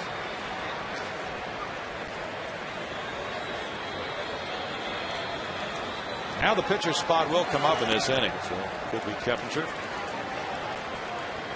1 ball, 2 strikes to J.R. Tolles. Red Mills, his bench coach Al Pedrique, talk over the situation. In the air to left. Shortstop Cabrera looks out for Lanyce Nix. 1 out. A little dramatic there for a second. Sure did. Nix was late arriving on the scene.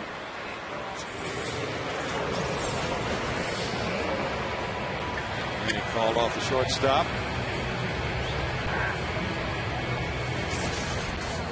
It's going to be Corey Sullivan coming out now to the on-deck circle. Tommy Manzella is 0 for 2. He's grounded to third and struck out. And it's ball 1. Tim Burdack continues to warm up for the Astros. Chris Sampson was throwing earlier, but not at the moment. That was the 9th long ball by an Astro this year. This is game number 21. The Astros are tied with Kelly Johnson in the home run department. Oh, boy. 1-1. They're last in slugging, last in total bases, last in on base average.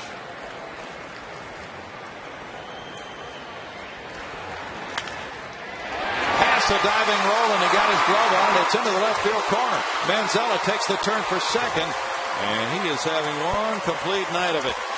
Double number 2 of the year. That's a 4-game hitting streak for Manzella. And nice to get a knock to go along with all that fine defensive work.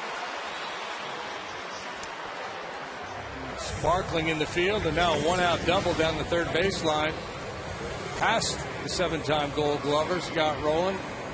Anything in his direction, you're fearful he's going to gobble up, but that one sharply struck. Rolling off the line and off the end of his glove. It's Corey Sullivan pitch hitting for Roy Oswalt. In 7 innings, allowed 8 hits, 3 runs. Sullivan takes the first pitch, and there's ball 1 to Corey. Could you let me down? Sullivan's hitting 105. He's 2 for 19 as a pinch hitter. He's 1 for 11, 2 runs driven in. It's 1-1. So for Oswalt, 7 innings, 8 hits, 3 runs, 4 walks, 7 strikeouts. And he battled tonight. He really did. Danny Herrera, the lefty's warming up for the Reds. That's fouled by Sullivan. 1-2. Corey is 2 for 4 in his career against Bronson Arroyo.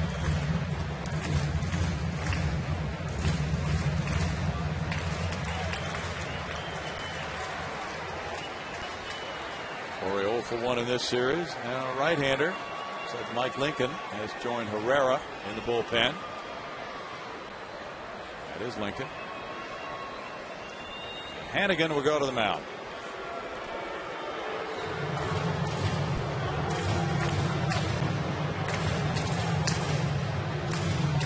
Lefty hitters Bruce and Nix are due up for the Reds in the 8th, 1st and 3rd in the inning. That's why Burdack is working. 100 pitches for Arroyo, 28 in the 1st inning. He gave up a single and a walk. And he had 2 full counts and some foul balls in that inning. Broken bat. It rolls to Cabrera's left. Cabrera throws out Sullivan. 2 outs. Manzella to third for Michael Bourne now.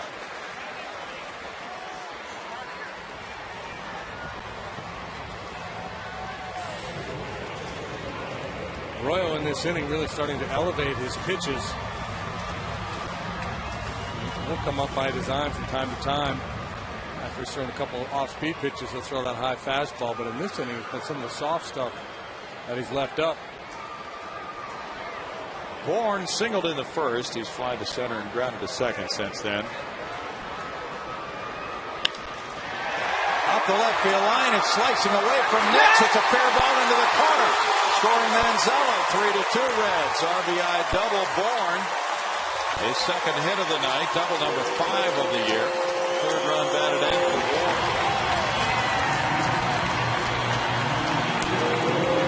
Redemption for Michael after a tough night last night. Over punched out 4 times. 2 hits this evening, and that was a big one. Bourne had been 0 for 5 in his career against the lefty warming up, Herrera, but found that pitch right on the barrel of his bat.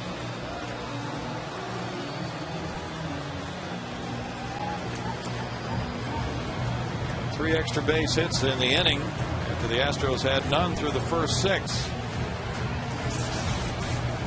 Dusty Baker with Matsui due up next is calling on his bullpen after getting a fine evening from Bronson Arroyo.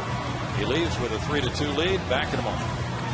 At Bat 2010, featuring play-by-play, video highlights, and live audio broadcasts.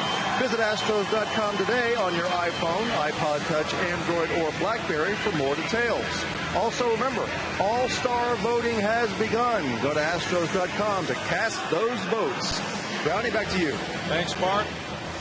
Wheels are spinning, and lefty reliever Danny Herrera from Odessa, Texas, comes in the game. Meanwhile, Brad Mills will counter that move by pinch hitting Jeff Keppinger for Kazuo Matsui against the lefty, as our Verizon call to the pen brings in Danny Herrera. A move I'm sure Dusty Baker anticipated, and one he's probably not all that worked up about, because Herrera has been very good against right-handed hitters this year. They're 1 out of 16 against him. That's an .063 batting average. He's worked 10 times already, and the win's a loss, a 1.29 ERA.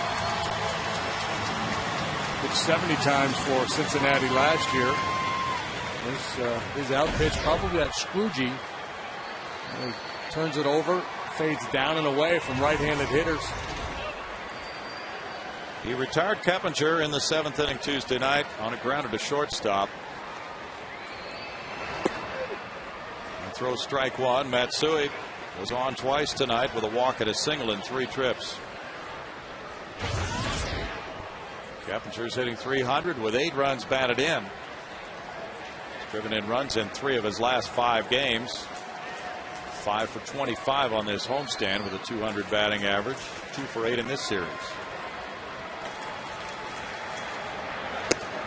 There's a little more freedom in this at bat that he's been having recently as a starter. He's been hitting second a lot behind Bourne, and he's been taking a lot of pitches to allow Michael to try to steal and falling behind in the count.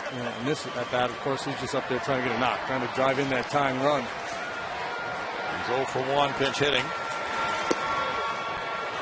Whoa! Mike Riley calls it strike 2, and it's a 1-2 count.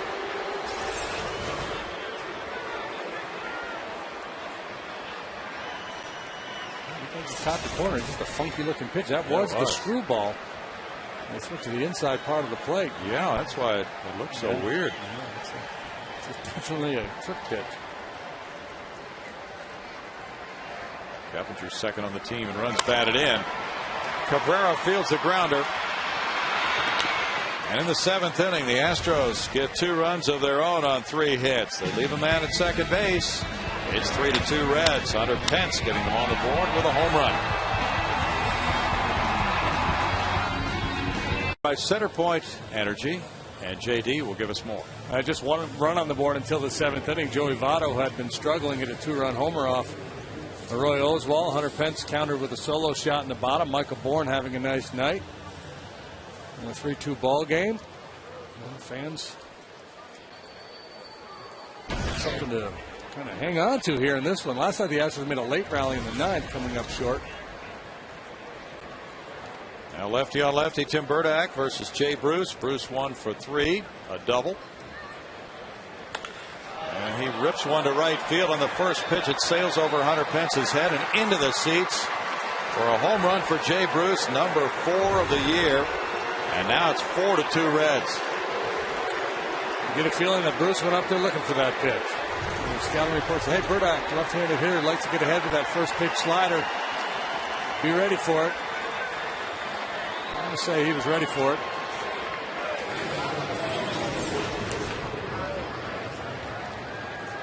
Just trying to drop one in there for strike 1. The guy with a reputation of being a fastball hitter, but that time Bruce ready for the off speed for the breaking ball. Cabrera looks at ball one. Oh, a 2-run lead for Cincinnati on their second long ball in as many innings. Delivers. The best break the Reds may have gotten tonight was the fact that Dickerson got hurt, because since Stubbs has come to the game, he's been a difference maker. Yeah. Singleton scored in the 5th, walked, stole a base, scored in the 7th.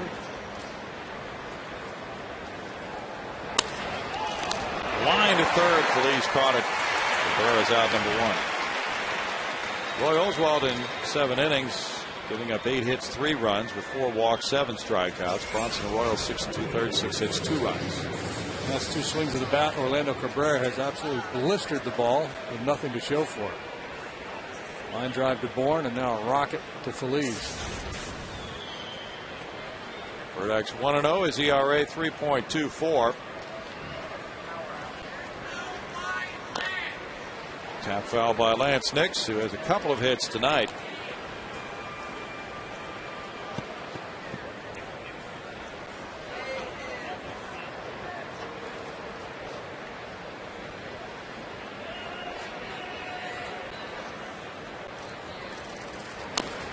And he fouls another one. No balls, 2 strikes.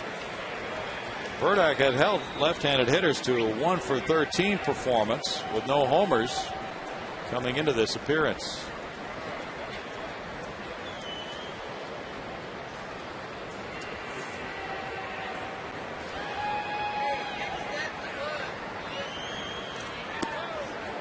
It's high and it's 1-2. Tim pitched a hitless inning Tuesday night.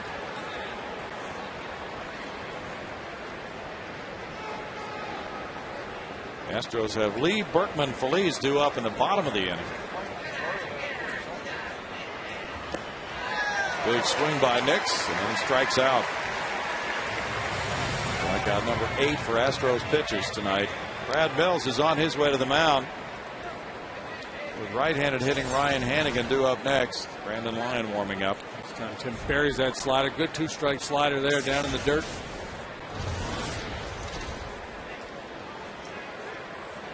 Brandon Lyon's on his way. Cincinnati 4, Houston 2. Back in a moment. Game. They're keeping score. They're observing. They're remarking. Making different conclusions. And now they see Brandon Lyon come in the 8th inning with the score 4-2 Reds. Family's growing now. We've got 3 brothers in attendance here. Greg gets mistaken for Milo on the road a lot. People say, hey, Milo. I said, no, I'm Greg.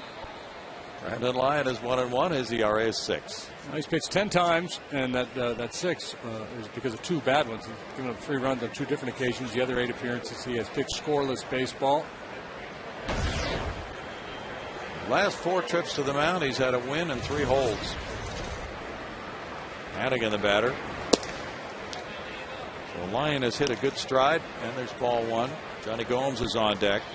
Worked twice in the Marlins series, twice in the Pirates series. This is his first outing against the Redlegs. First time out since Saturday. 2-0. Pitcher spot due up next for the Reds. Arthur Rhodes is working in Cincinnati's bullpen.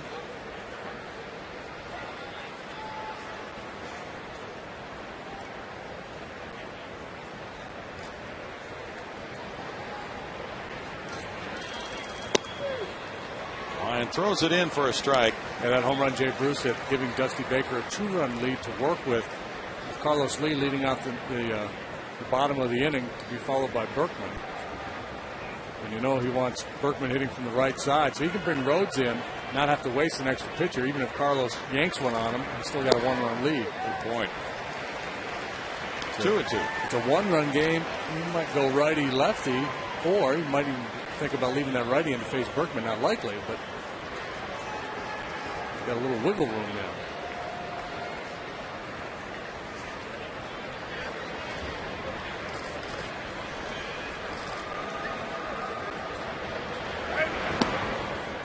Lyon misses with a curve, and it's a full count on Hannigan now. Brandon, fastball, curveball, slider, changeup. So a little more varied repertoire than a lot of relief pitchers.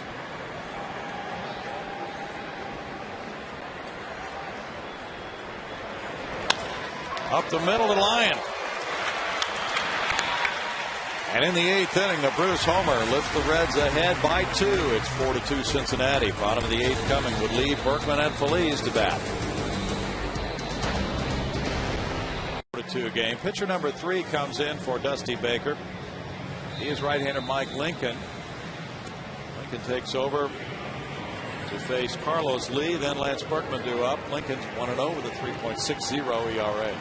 So see how Dusty decides to play it here after Lee. And a lot will depend on what Carlos does. But he's got double barrel action working behind him in the bullpen out there. Lefty righty. Rhodes continues to throw. And I'm guessing that's Massive maybe Yes. up there along with him. It is Massive. He's worked both games of this series already.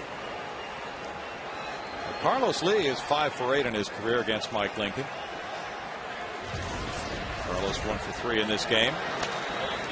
Fouls it back, strike 1. Danny Herrera retired the only man he faced, Jeff Cavinger. Arroyo in 6 2/3 allowed 6 hits, 2 runs. He walked 3 and fanned 7.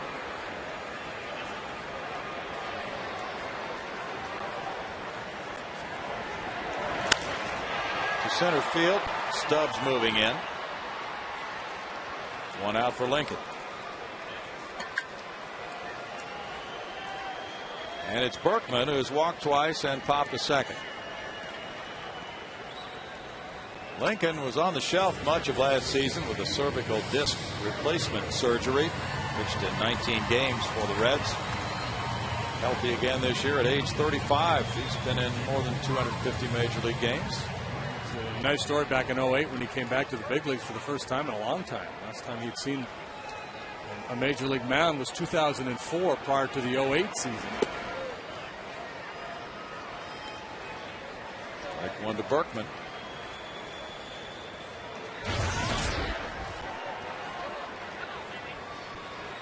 Lincoln's given up 1 earned run in his last 7 1/3 innings. Misses there, and it's a 1 ball, 1 strike count. So just a little baby cutter. Yeah. A little late cutting action there. So it's a pretty good curve ball. That's right. He's got that big curve. Runs that one away from Lance. It's 2 balls and a strike. Tampa Bay is now 17-5 after beating Kansas City 11-1. Matt Garza goes to 4-1, beating Luke Hochevar. Berkman rolls it foul. It's 2-2.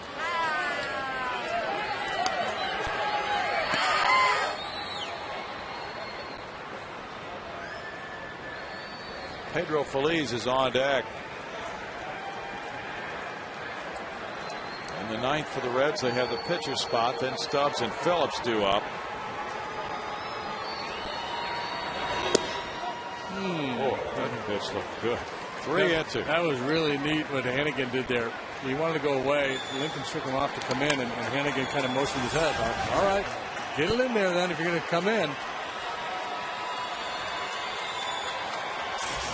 Fox tracks like it. Grounder to the right side and speared by Votto. He throws to Lincoln. Good play by Votto. 2 outs. That sure was a good play. Looked like it was by him. Sure did, yeah. Don't know if Phillips could have gotten it behind him or not. No, probably. Well, maybe. Some leather flashed in this ball game. That's that second bounce with the topspin. Lacrosse ball. Will corral it. 2 down now for Lincoln, and it's Pedro Feliz. He's 0 for 3. There's the Lincoln curve, and it's ball 1.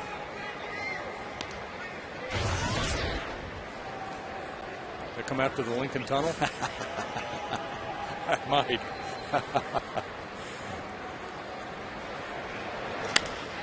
Fly ball left field. Lanyce Nix moving over. Yeah, the wind won't help. And after 8, it's 4-2 Reds.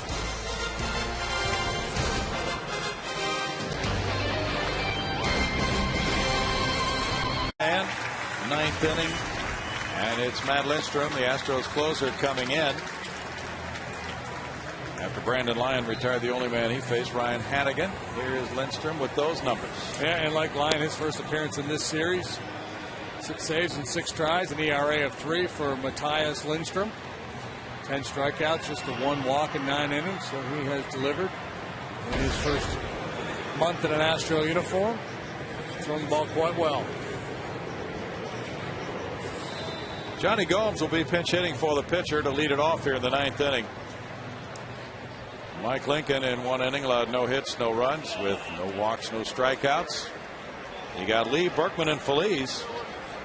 Gomes carries a .218 average with a couple of homers. He's driven in 11.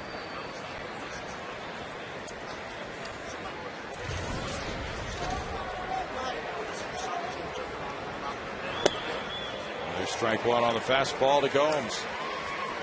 Gomes is second on the club and runs batted in with 11. And a walk-off homer against the Cardinals on the 8th of April off Jason Mott. Unable to catch up with that fastball. He falls behind in the count, 0-2. If he catches up to it, I think he's going to hit it a long way. Yeah. He is taking a very violent swing. Got a little lift, little uppercut in that hack. But he's going to have to be a little quicker to catch up to Lindstrom.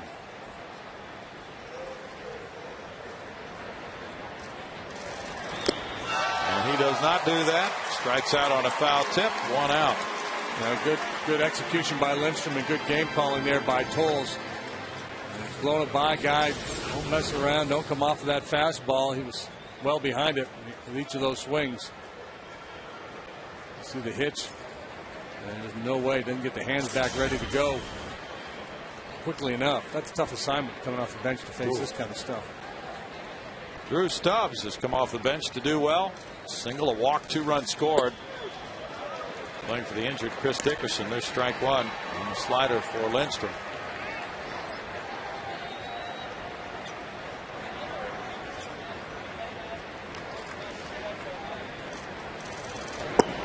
Lindstrom has had 6 saves in 6 appearances in a row, dating back to last Saturday when he saved the 5-2 win over Pittsburgh.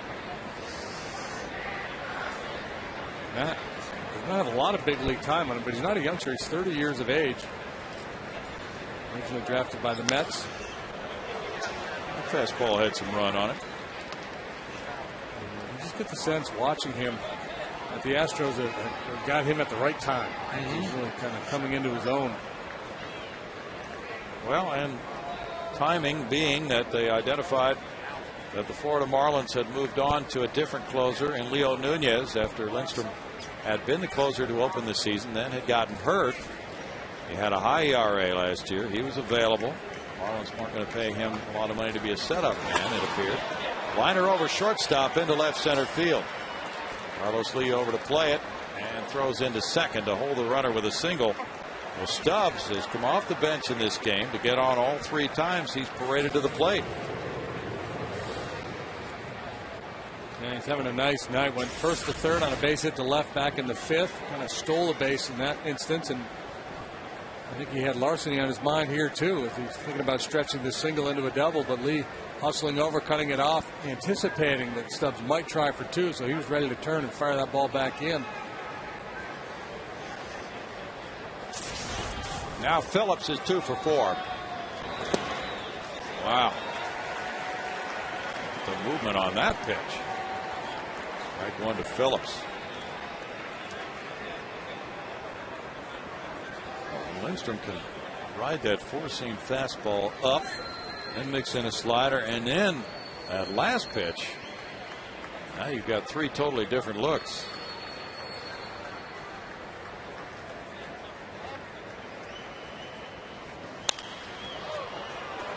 Foul ball outside the right field line makes it 0-2.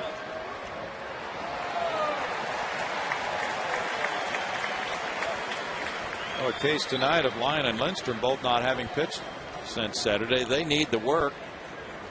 And Brad Mills needs to keep this game close with the bottom of the 9th coming, trailing 4-2.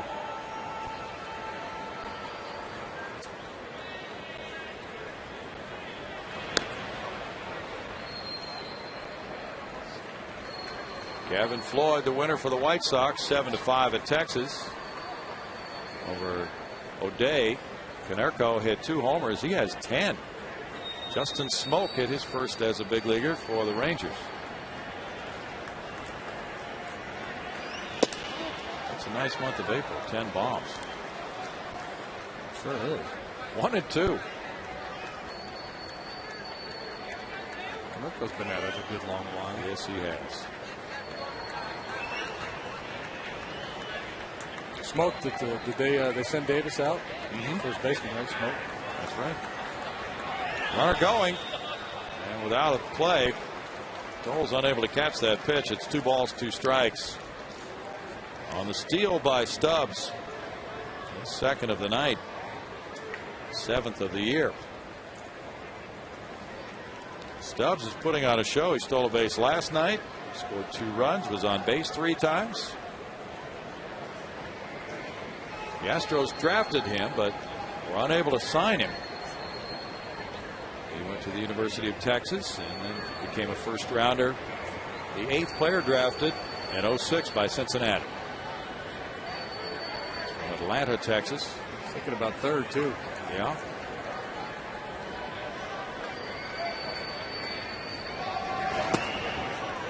Nothing else, upsetting the concentration a little bit of Matt Lindstrom. 3-2.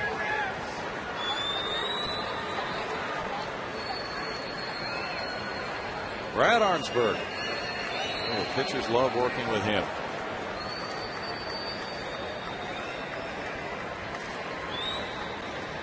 Temperature moves in at second base. And that's a walk to Phillips. 2 men on for Votto now. 5th walk of the night for Astros pitchers.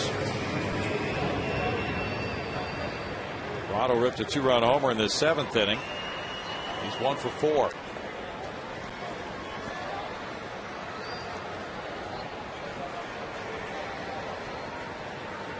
Lindstrom could use a double play ball here. Scott Rowland's on deck. Hit it to Manziel.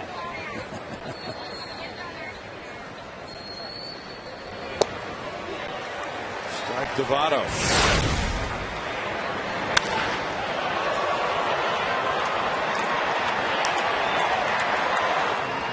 Had been a tough night up until that point. But he told somebody, he was pointing at somebody. Yeah. I told you. Somebody was going to go deep tonight.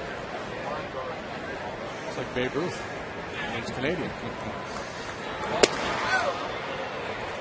1 ball, 1 strike. He was the all-time Canadian home run leader in Major League Baseball. Wayne Gretzky. I would go with Larry Walker probably. Yeah.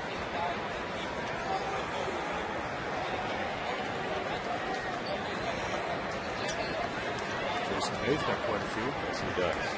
Not nearly finished either, it would appear. 2 balls and a strike.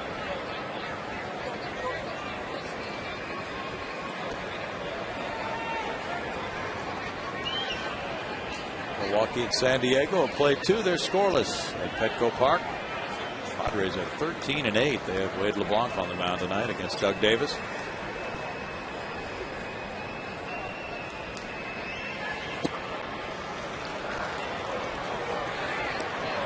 Larry Walker, 383. Matt Steer is second with 259.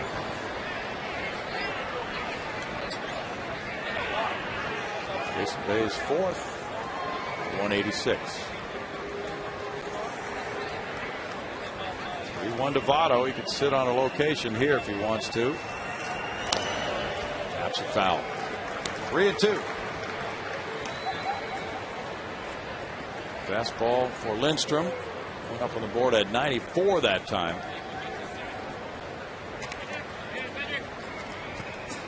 Pirates got 2 in the first and lead the Dodgers 2-0 after 2 against Clayton Kershaw. Yeah, some pitchers sacrifice a good bit of velocity when they get off the 4-seamer and throw a 2-seamer. And Lindstrom not so much. When he throws his 2-seamer, he's still throwing 94, 95 miles an hour. I think a couple clicks off his 4-seamer, but not much. 2-seamer's the one that's got that tailing sinking action. Ball 4 to Votto, loads the bases. And now it's Scott Rowland with 1 out. Single, walk. And the Reds are in business here, leading 4-2. They have 10 hits, but still within reach if Lindstrom can come up with an escape act here.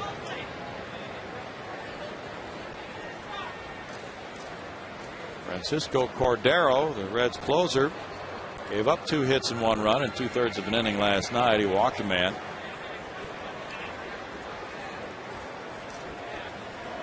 Roland single to center in the 5th inning. He's 1 for 3 with a walk. Jay Bruce is on deck.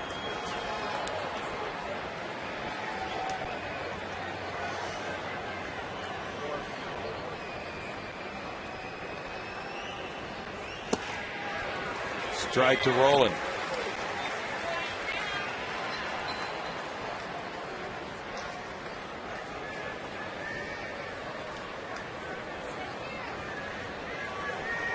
Reds have stranded 7. The Astros have left 6 on base.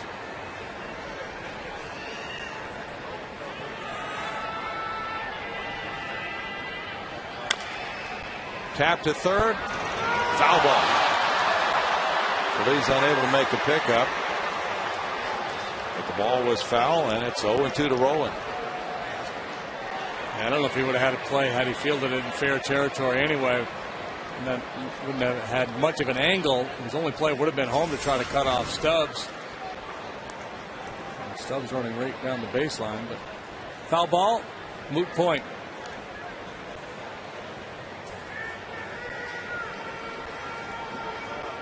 You see Chad Fairchild, the umpire from third, looking in from behind the bag.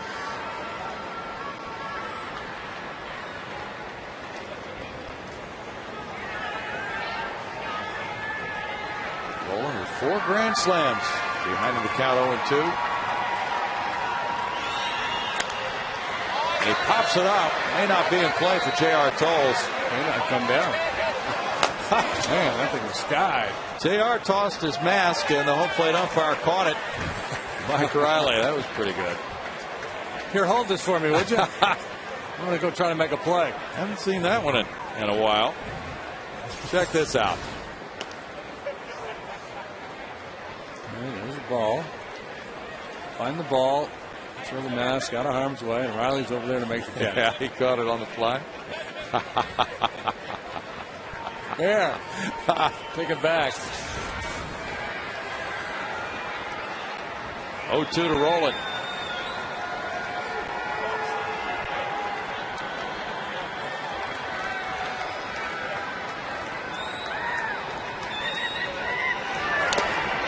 He just got a small piece of it. JR felt it. A good piece of JR.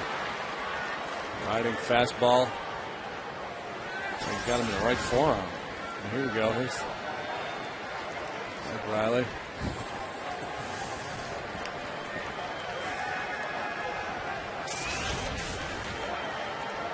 Roland did some damage against the Astros in the 2004 National League Championship Series with 3 homers and 6 runs batted in that year.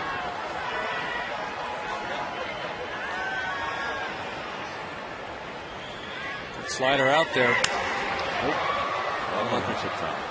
So a 2-strike slider, you got to make sure you get it off the plate. Don't want to leave it in the strike zone. Pretty good looking 2-strike swing right there. Yes, it was. Not a defensive swing at all. But, facing a guy that throws as hard as Lindstrom does down on the count 2 strikes, that's a pretty impressive hack. He had a single in the 5th inning on an 0-2 count from Oswalt.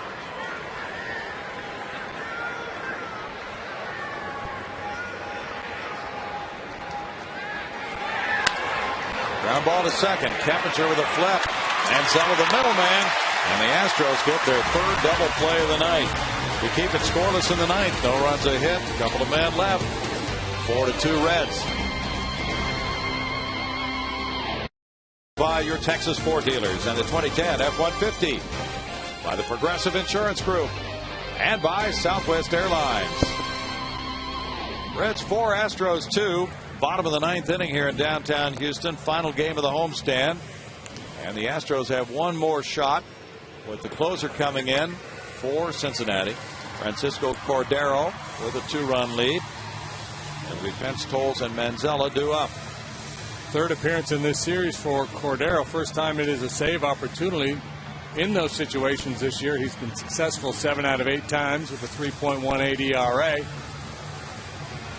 11 in the third innings. He's walked 7. Control can get a little wobbly from time to time, so patience is a virtue. Hunter Pence ripped a home run in the 7th inning off Bronson Arroyo. He's 1 for 3. Toll's on deck. Line drive left field. That loops in for a single in front of Nix. And Pence is 2 for 4 tonight. Patience is overrated. Last time up, he hit a slider that stayed in the zone. BB for a home run. The same thing here. Now, that's the book on Hunter.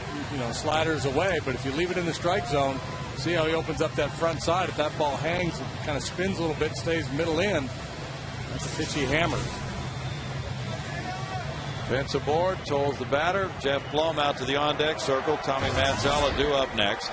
Toll's 0 for 3, 2 strikeouts, and a fly ball to left. And it's strike 1 for Cordero. Last night, Pence got an infield hit off Cordero, and Blum had an RBI single.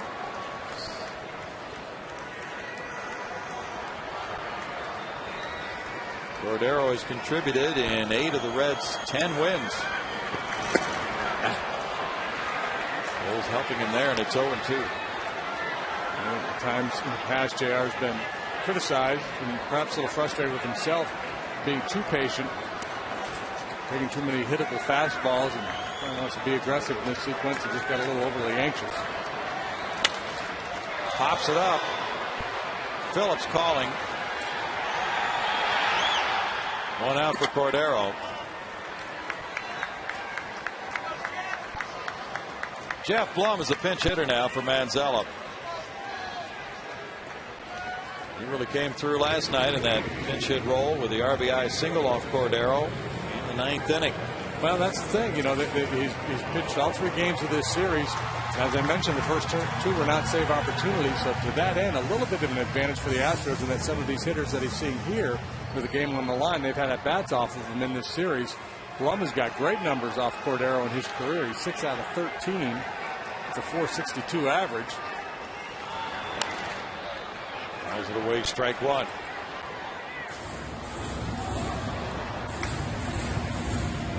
Blum is 3 for 5 this year, pinch hitting with 3 runs batted in. He's hitting .382 this season as a left-handed batter. Right there where the hitter wants to swing. It's 0-2. They're not messing around, challenging with 2 heaters. Jeff having 2 pretty good swings. Cordero 26th on the all-time save list with 257, 10 behind Bob Wickman. Gave up 2 in the bottom of the 9th and a loss at Pittsburgh with his blown save, the only one of the year in that game. Pat the shortstop, Cabrera with a toss, Phillips the middleman, and a double play. That ends this ball game, and the Reds sweep this 3-game series. The Astros going to 5-4 on this homestand. They fall to 8-13 for the season. The Reds are at 500 now, 11-11 as they head to St. Louis. Final: Cincinnati 4, Houston 2.